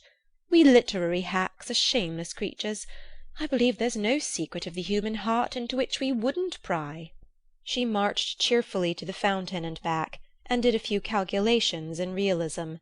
Then she said that she had been in the piazza since 8 o'clock collecting material. A good deal of it was unsuitable, but of course one always had to adapt. The two men had quarrelled over a 5-franc note. For the 5-franc note she should substitute a young lady, which would raise the tone of the tragedy, and at the same time furnish an excellent plot. "What is the heroine's name?" asked Miss Bartlett. "Leonora," said Miss Lavish. Her own name was Eleanor. "I do hope she's nice." That desideratum would not be omitted. "And what is the plot?" Love, murder, abduction, revenge was the plot. Out it all came while the fountain plashed to the satyrs in the morning sun. "I hope you'll excuse me for boring on like this," Miss Lavish concluded. "It is so tempting to talk to really sympathetic people. Of course this is the barest outline. There will be a deal of local colouring, descriptions of Florence and the neighbourhood, and I shall also introduce some humorous characters. And let me give you all fair warning. I intend to be unmerciful to the British tourist." "Oh, you wicked woman!" cried Miss Bartlett. "I am sure you are thinking of the Emersons." Miss Lavish gave a Machiavellian smile. "I confess that in Italy my sympathies are not with my own countrymen. It is the neglected Italians who attract me, and whose lives I am going to paint so far as I can. For I repeat and I insist, and I have always held most strongly, that a tragedy such as yesterday's is not the less tragic because it happened in humble life." There was a fitting silence when Miss Lavish had concluded. Then the cousins wished success to her labours, and walked slowly away across the square. "She is my idea of a really clever woman," said Miss Bartlett. "That last remark struck me as so particularly true. It should be a most pathetic novel." Lucy assented. At present her great aim was not to get put into it. Her perceptions this morning were curiously keen, and she believed that Miss Lavish had her on trial for an ingenue. "She is emancipated, but only in the very best sense of the word," continued Miss Bartlett slowly. "None but the superficial would be shocked at her. We had a long talk yesterday. She believes in justice and truth and human interest. She told me also that she has a high opinion of the destiny of woman." "Mr. Eager! Why, how nice! What a pleasant surprise!" "Ah, not for me," said the chaplain blandly, "for I have been watching you and Miss Honeychurch for quite a little time." "We were chatting to Miss Lavish." His brow contracted. "So I saw. Were you indeed? Andate via. Sono occupato." The last remark was made to a vendor of panoramic photographs who was approaching with a courteous smile. "I am about to venture a suggestion. Would you and Miss Honeychurch be disposed to join me in a drive some day this week? A drive in the hills? We might go up by Fiesole and back by Settignano. There is a point on that road where we could get down and have an hour's ramble on the hillside. The view thence of Florence is most beautiful, far better than the hackneyed view from Fiesole. It is the view that Alessio Baldovinetti is fond of introducing into his pictures. That man had a decided feeling for landscape, decidedly. But who looks at it today? Ah, the world is too much with us." Miss Bartlett had not heard of Alessio Baldovinetti, but she knew that Mr. Eager was no commonplace chaplain. He was a member of the residential colony who had made Florence their home. He knew the people who never walked about with their Baedekers, who had learnt to take a siesta after lunch, who took drives the pensioned tourists never heard of, and saw by private influence galleries which were closed to them. Living in delicate seclusion, some in furnished flats, others in Renaissance villas on Fiesole's slope, they read, wrote, studied, and exchanged ideas, thus attaining to that intimate knowledge, or rather perception, of Florence which is denied to all who carry in their pockets the coupons of Cook. Therefore an invitation from the chaplain was something to be proud of. Between the two sections of his flock he was often the only link, and it was his avowed custom to select those of his migratory sheep who seemed worthy, and give them a few hours in the pastures of the permanent. Tea at a Renaissance villa? Nothing had been said about it yet, but if it did come to that, how Lucy would enjoy it! A few days ago, and Lucy would have felt the same, but the joys of life were grouping themselves anew. A drive in the hills with Mr. Eager and Miss Bartlett, even if culminating in a residential tea-party, was no longer the greatest of them. She echoed the raptures of Charlotte somewhat faintly. Only when she heard that Mr. Beebe was also coming did her thanks become more sincere. "So we shall be a partie carrée," said the chaplain.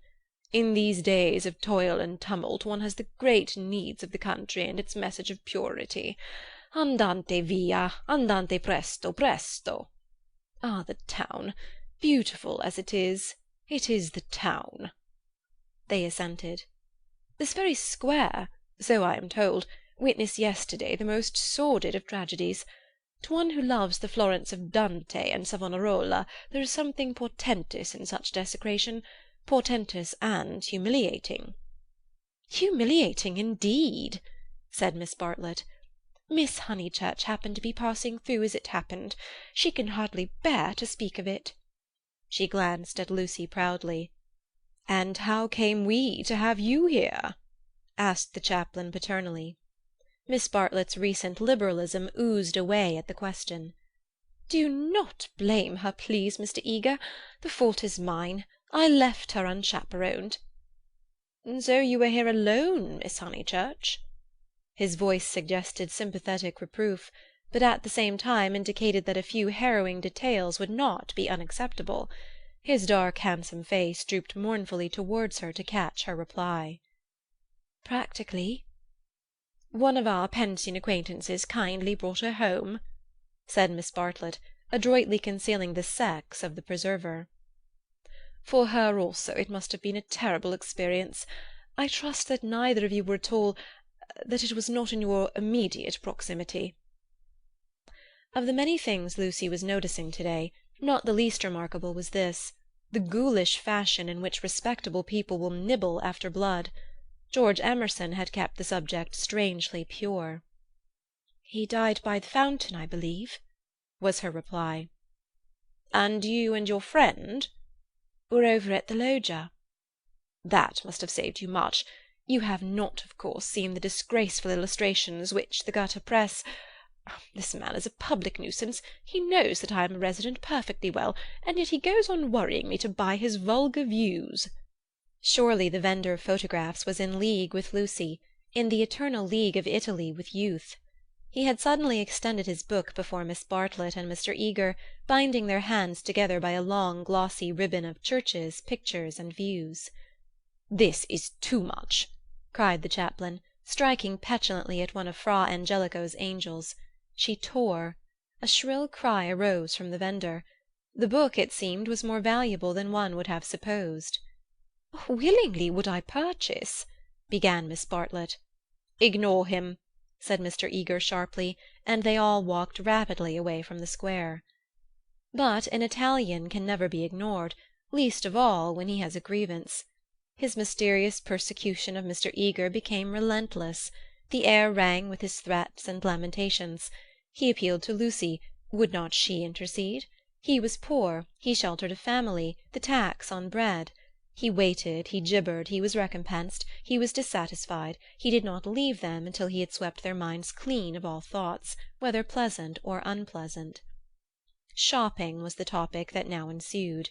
Under the chaplain's guidance they selected many hideous presents and mementos, florid little picture frames that seemed fashioned in gilded pastry, other little frames, more severe, that stood on little easels, and were carven out of oak, a blotting-book of vellum, a Dante of the same material, cheap mosaic brooches which the maids next Christmas would never tell from real, pins, pots, heraldic saucers, brown art photographs, Eros and Psyche in alabaster, St. Peter to match, all of which would have cost less in London. This successful morning left no pleasant impressions on Lucy. She had been a little frightened, both by Miss Lavish and by Mr. Eager, she knew not why. And as they frightened her, she had, strangely enough, ceased to respect them. She doubted that Miss Lavish was a great artist. She doubted that Mr. Eager was as full of spirituality and culture as she had been led to suppose. They were tried by some new test, and they were found wanting. As for Charlotte, she was exactly the same.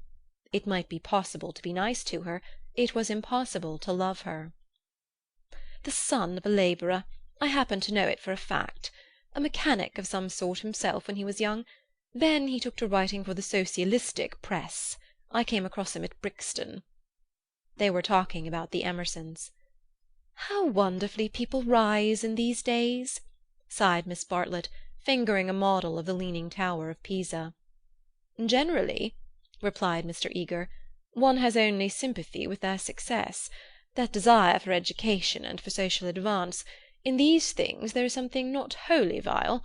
There are some working men whom one would be very willing to see out here in Florence, little as they would make of it." "Is he a journalist now?" Miss Bartlett asked. "He is not. He made an advantageous marriage." He uttered this remark with a voice full of meaning, and ended it with a sigh. "Oh, so he has a wife?" "Dead, Miss Bartlett, dead. I wonder—yes, I wonder how he has the effrontery to look me in the face, to dare to claim acquaintance with me. He was in my London parish long ago. The other day, in Santa Croce, when he was with Miss Honeychurch, I snubbed him. Let him beware that he does not get more than a snub." "What?" cried Lucy, flushing. "Exposure," hissed Mr. Eager. He tried to change the subject, but in scoring a dramatic point he had interested his audience more than he had intended. Miss Bartlett was full of very natural curiosity. Lucy, though she wished never to see the Emersons again, was not disposed to condemn them on a single word. "Do you mean," she asked, "that he is an irreligious man? We know that already." "Lucy, dear," said Miss Bartlett, gently reproving her cousin's penetration, "I should be astonished if you knew all. The boy, an innocent child at the time, I will exclude. God knows what his education and his inherited qualities may have made him." "Perhaps," said Miss Bartlett, "it is something that we had better not hear." "To speak plainly," said Mr. Eager, "it is. I will say no more." For the first time Lucy's rebellious thoughts swept out in words, for the first time in her life. "You have said very little." "It was my intention to say very little," was his frigid reply. He gazed indignantly at the girl, who met him with equal indignation. She turned towards him from the shop counter, her breast heaved quickly. He observed her brow and the sudden strength of her lips. It was intolerable that she should disbelieve him. "Murder, if you want to know," he cried angrily. "That man murdered his wife." "How?" she retorted. "To all intents and purposes he murdered her. That day in Santa Croce, did they say anything against me?" "Not a word, Mr. Eager. Not a single word." "Oh, I thought they had been libelling me to you. But I suppose it is only their personal charms that make you defend them." "I'm not defending them," said Lucy, losing her courage and relapsing into the old chaotic methods. "They're nothing to me." "How could you think she was defending them?" said Miss Bartlett, much discomfited by the unpleasant scene. The shopman was possibly listening. "She will find it difficult, for that man has murdered his wife in the sight of God." The addition of God was striking, but the chaplain was really trying to qualify a rash remark. A silence followed which might have been impressive, but was merely awkward. Then Miss Bartlett hastily purchased the Leaning Tower, and led the way into the street. "I must be going," said he, shutting his eyes and taking out his watch. Miss Bartlett thanked him for his kindness, and spoke with enthusiasm of the approaching drive. "Drive? Oh, is our drive to come off?" Lucy was recalled to her manners, and after a little exertion the complacency of Mr. Eager was restored. "Bother the drive!" exclaimed the girl as soon as he had departed. "It is just the drive we had arranged with Mr. B. without any fuss at all. Why should he invite us in that absurd manner? We might as well invite him. We are each paying for ourselves." Miss Bartlett, who had intended to lament over the Emersons, was launched by this remark into unexpected thoughts. "If that is so, dear, if the drive we and Mr. Beebe are going with Mr. Eager is really the same as the one we were going with Mr. Beebe, then I foresee a sad kettle of fish." "How?" "Because Mr. Beebe has asked Eleanor Lavish to come too." "That will mean another carriage." "Far worse. Mr. Eager does not like Eleanor. She knows it herself. The truth must be told. She is too unconventional for him." They were now in the newspaper room at the English Bank.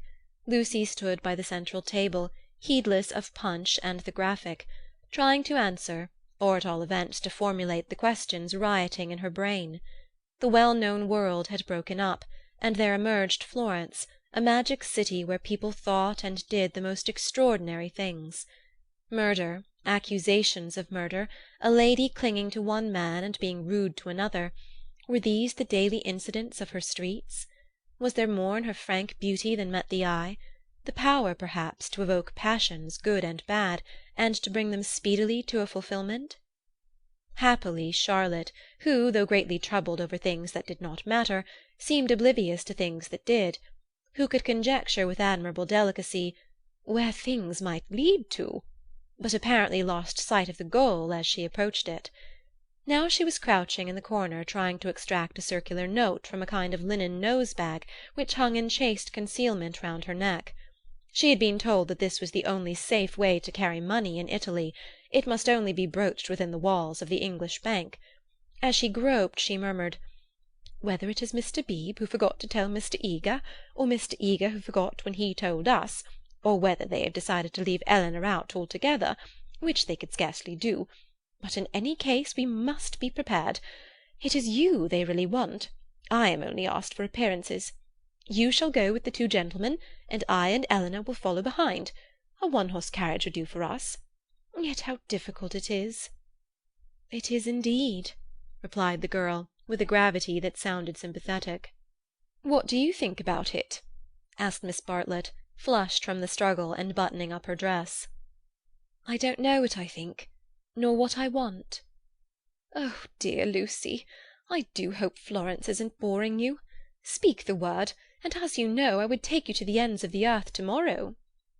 "Thank you, Charlotte," said Lucy, and pondered over the offer. There were letters for her at the bureau, one from her brother full of athletics and biology, one from her mother, delightful as only her mother's letters could be. She read in it of the crocuses which had been bought for yellow and were coming up puce, of the new parlour-maid, who had watered the ferns with essence of lemonade, and of the semi-detached cottages which were ruining Summer Street, and breaking the heart of Sir Harry Otway. She recalled the free, pleasant life of her home, where she was allowed to do everything, and where nothing ever happened to her. The road up through the pine woods, the clean drawing-room, the view over the Sussex Weald, all hung before her bright and distinct, but pathetic as the pictures in a gallery, to which, after much experience, a traveller returns. "And the news?" asked Miss Bartlett. "Mrs. Vyse and her son have gone to Rome," said Lucy, giving the news that interested her least. "Do you know the Vyses?" "Oh, not that way back. We can never have too much of the dear Piazza Signoria." "They're nice people, the Vyses. So clever. My idea of what's really clever. Don't you long to be in Rome?" "I die for it." The Piazza Signoria is too stony to be brilliant. It has no grass, no flowers, no frescoes, no glittering walls of marble or comforting patches of ruddy brick.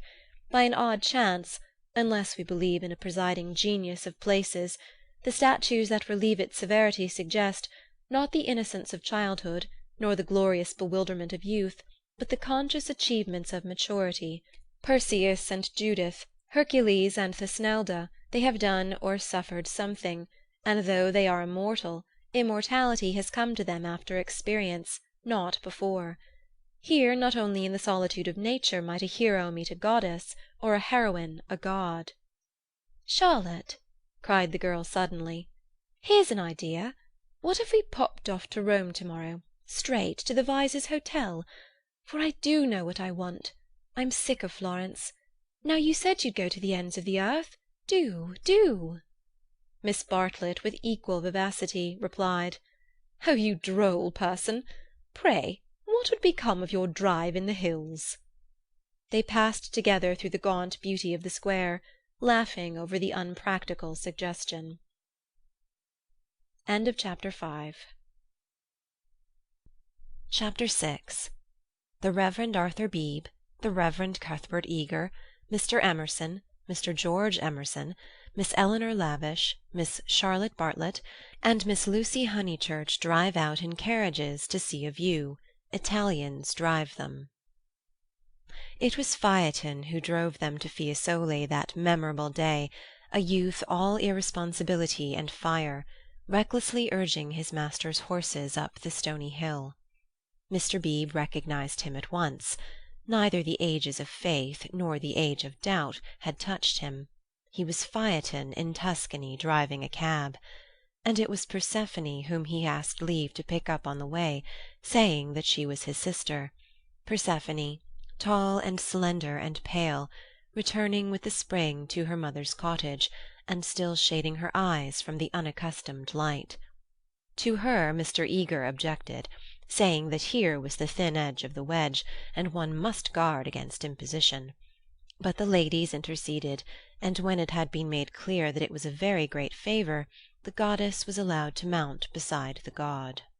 Phaeton at once slipped the left rein over her head, thus enabling himself to drive with his arm round her waist. She did not mind. Mr. Eager, who sat with his back to the horses, saw nothing of the indecorous proceeding, and continued his conversation with Lucy. The other two occupants of the carriage were old Mr. Emerson and Miss Lavish. For a dreadful thing had happened.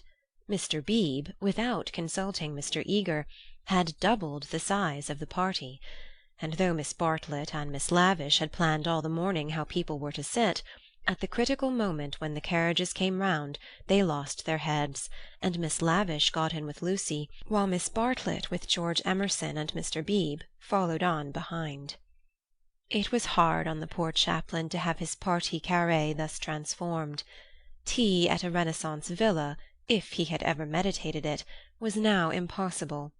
Lucy and Miss Bartlett had a certain style about them, and Mr. Beebe, though unreliable, was a man of parts. But a shoddy lady writer and a journalist who had murdered his wife in the sight of God, they should enter no villa at his introduction. Lucy, elegantly dressed in white, sat erect and nervous amid these explosive ingredients, attentive to Mr. Eager, repressive towards Miss Lavish, watchful of old Mr. Emerson, hitherto fortunately asleep, thanks to a heavy lunch and the drowsy atmosphere of spring. She looked on the expedition as the work of fate. But for it she would have avoided George Emerson successfully. In an open manner he had shown that he wished to continue their intimacy. She had refused, not because she disliked him, but because she did not know what had happened, and suspected that he did know, and this frightened her. For the real event, whatever it was, had taken place, not in the loggia, but by the river. To behave wildly at the sight of death is pardonable, but to discuss it afterwards, to pass from discussion into silence, and through silence into sympathy, that is an error, not of a startled emotion, but of the whole fabric. There was really something blameworthy, she thought, in their joint contemplation of the shadowy stream, in the common impulse which had turned them to the house without the passing of a look or word.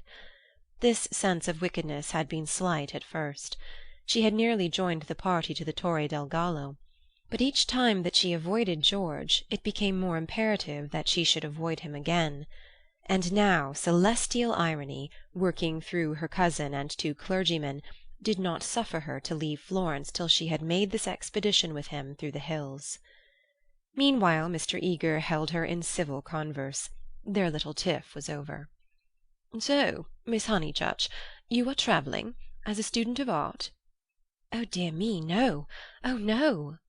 "Perhaps as a student of human nature?" interposed Miss Lavish. "Like myself?" "Oh, no. I am here as a tourist." "Oh, indeed," said Mr. Eager. "Are you, indeed? If you will not think me rude, We residents sometimes pity you poor tourists, not a little, handed about like a parcel of goods from Venice to Florence, from Florence to Rome, living herded together in pensions or hotels, quite unconscious of anything that is outside Baedeker, their one anxiety to get done or through, and go on somewhere else. The result is, they mix up towns, rivers, palaces in one inextricable whirl. You know the American girl in Punch who says, 'Say, papa, what did you see at Rome?' And the father replies, 'Why, guess Rome was the place where we saw the yaller dog.' There's travelling for you. Ha, ha, ha!" "I quite agree," said Miss Lavish, who had several times tried to interrupt his mordant wit. "The narrowness and superficiality of the Anglo-Saxon tourist is nothing less than a menace." "Quite so. Now of the English colony at Florence, Miss Honeychurch, and it is of considerable size, though of course not all equally. A few are here for trade, for example, but the greater part are students. Lady Helen Laverstock is at present busy over Fra Angelico. I mention her name because we are passing her villa on the left. No, you can only see it if you stand. No, do not stand. You will fall. She is very proud of that thick hedge. Inside, perfect seclusion. One might have gone back 600 years. Some critics believe that her garden was the scene of the Decameron, which lends it an additional interest, does it not?"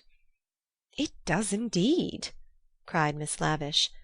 "Tell me, where do they place the scene of that wonderful seventh day?" But Mr. Eager proceeded to tell Miss Honeychurch that on the right lived Mr. Someone Something, an American of the best type, so rare, and that the somebody else's were farther down the hill. "Doubtless you know her monographs in the series of medieval byways. He is working at Gemistus Pletho. Sometimes, as I take tea in their beautiful grounds, I hear, over the wall, the electric tram squealing up the new road with its load of hot, dusty, unintelligent tourists who are going to do Fiesole in an hour, in order that they may say they have been there, and I think how little they think what lies so near to them." During this speech the two figures on the box were sporting with each other disgracefully. Lucy had a spasm of envy. Granted that they wished to misbehave, it was pleasant for them to be able to do so. They were probably the only people enjoying the expedition. The carriage swept with agonizing jolts up through the piazza of Fiesole and into the Settignano road. "Piano, piano," said Mr. Eager, elegantly waving his hand over his head. "Va bene, signore, va bene, va bene," crooned the driver, and whipped his horses up again. Now Mr. Eager and Miss Lavish began to talk against each other on the subject of Alessio Baldovinetti. Was he a cause of the Renaissance, or was he one of its manifestations? The other carriage was left behind. As the pace increased to a gallop, the large slumbering form of Mr. Emerson was thrown against the chaplain with the regularity of a machine. "Piano, piano," said he, with a martyred look at Lucy. An extra lurch made him turn angrily in his seat. Phaeton, who for some time had been endeavouring to kiss Persephone, had just succeeded. A little scene ensued, which, as Miss Bartlett said afterwards, was most unpleasant. The horses were stopped, the lovers were ordered to disentangle themselves, the boy was to lose his pourboire, the girl was immediately to get down. "She is my sister," said he, turning round on them with piteous eyes. Mr. Eager took the trouble to tell him that he was a liar. Phaeton hung down his head, not at the matter of the accusation, but at its manner. At this point Mr. Emerson, whom the shock of stopping had awoken, declared that the lovers must on no account be separated, and patted them on the back to signify his approval. And Miss Lavish, though unwilling to ally with him, felt bound to support the cause of Bohemianism. "Most certainly I would let them be," she cried. "But I dare say I shall receive scant support. I have always flown in the face of the conventions all my life. This is what I call an adventure." "We must not submit," said Mr. Eager. "I knew he was trying it on. He's treating us as if we were a party of Cook's tourists." "Surely no," said Miss Lavish, her ardour visibly decreasing.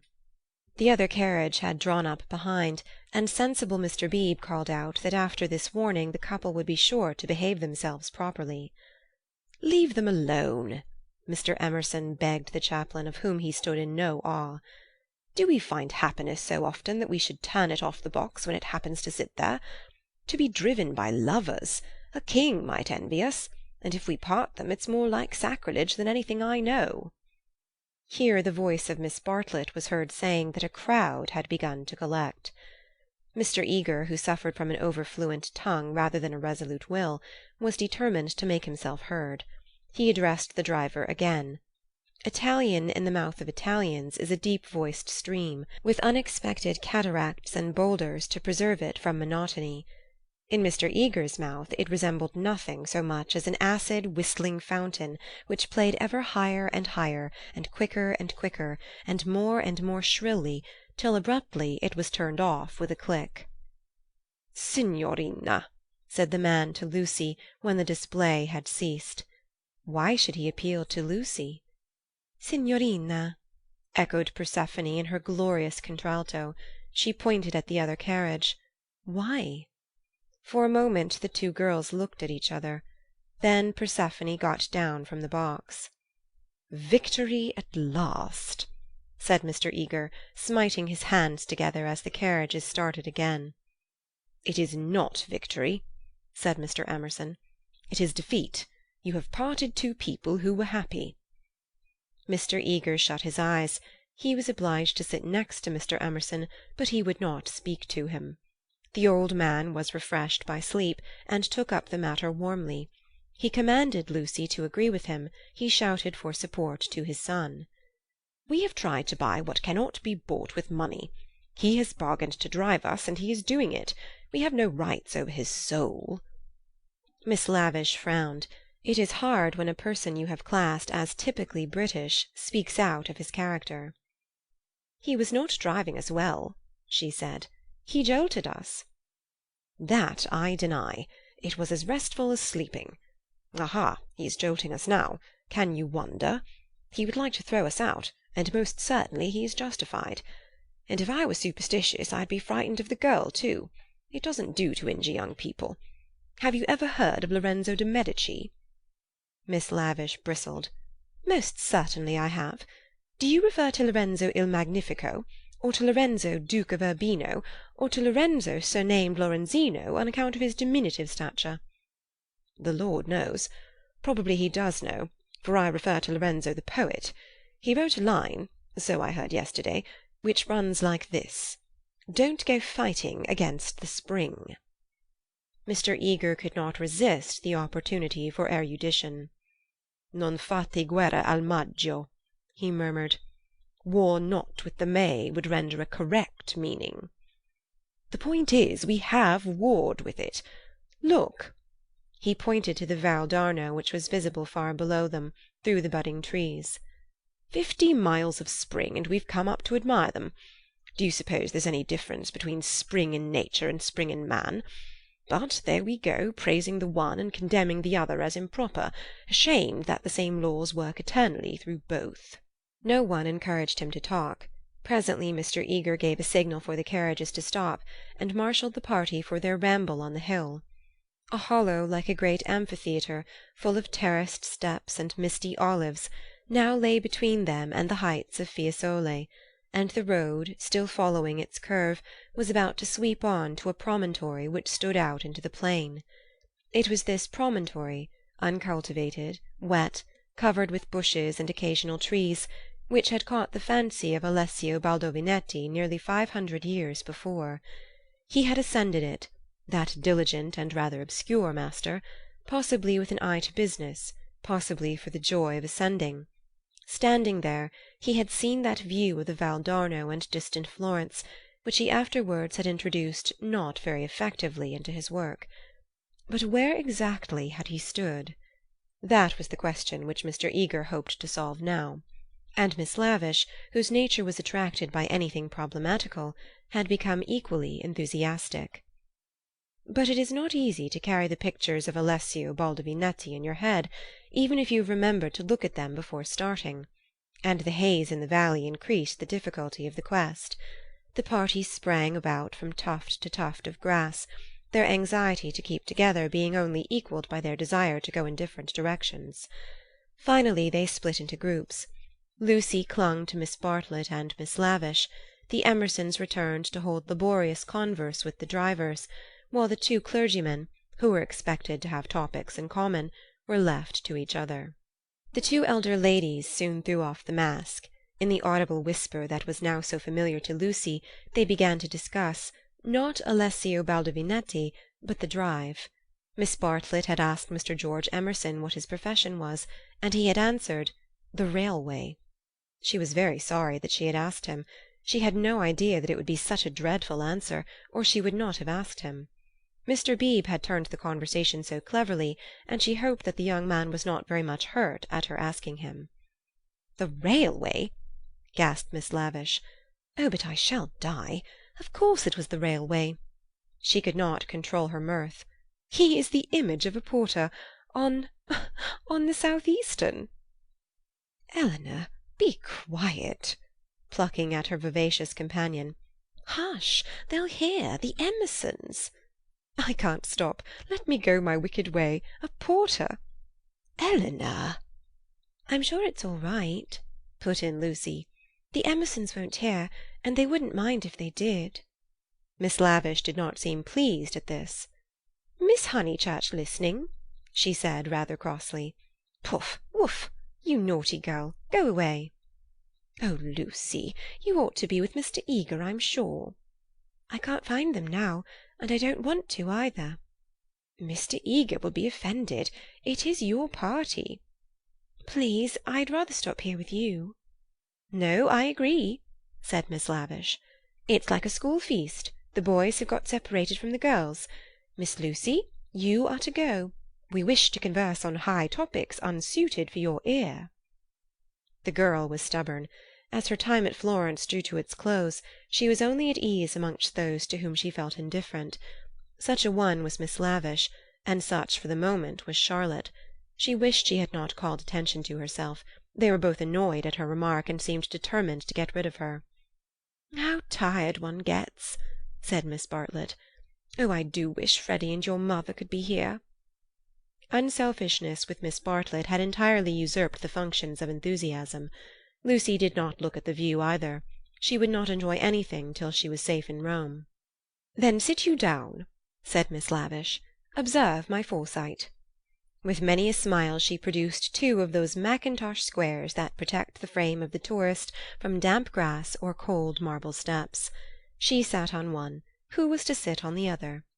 "Oh, Lucy, without a moment's doubt, Lucy. The ground will do for me. Really, I have not had rheumatism for years. If I do feel it coming on, I shall stand. Imagine your mother's feelings if I let you sit on the wet in your white linen." She sat down heavily where the ground looked particularly moist. "Here we are, all settled delightfully. Even if my dress is thinner, it will not show so much, being brown. Sit down, dear. You were too unselfish. You don't assert yourself enough." She cleared her throat. "Now, don't be alarmed. This isn't a cold. It's the tiniest cough, and I have had it 3 days. It's nothing to do with sitting here at all." There was only one way of treating the situation. At the end of 5 minutes, Lucy departed in search of Mr. Beebe and Mr. Eager, vanquished by the mackintosh square. She addressed herself to the drivers, who were sprawling in the carriages, perfuming the cushions with cigars. The miscreant, a bony young man scorched black by the sun, rose to greet her with the courtesy of a host and the assurance of a relative. "Dove?" said Lucy, after much anxious thought. His face lit up. Of course he knew where. Not so far either. His arm swept 3/4 of the horizon. He should just think he did know where. He pressed his fingertips to his forehead, and then pushed them towards her, as if oozing with visible extract of knowledge. More seemed necessary. What was the Italian for clergyman? "Dove buoni uomini?" said she at last. "Good," scarcely the adjective for those noble beings. He showed her his cigar.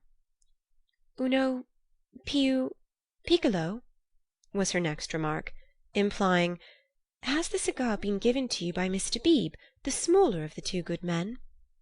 She was correct as usual. He tied the horse to the tree, kicked it to make it stay quiet, dusted the carriage, arranged his hair, remoulded his hat, encouraged his moustache, and in rather less than a quarter of a minute was ready to conduct her. Italians are born knowing the way.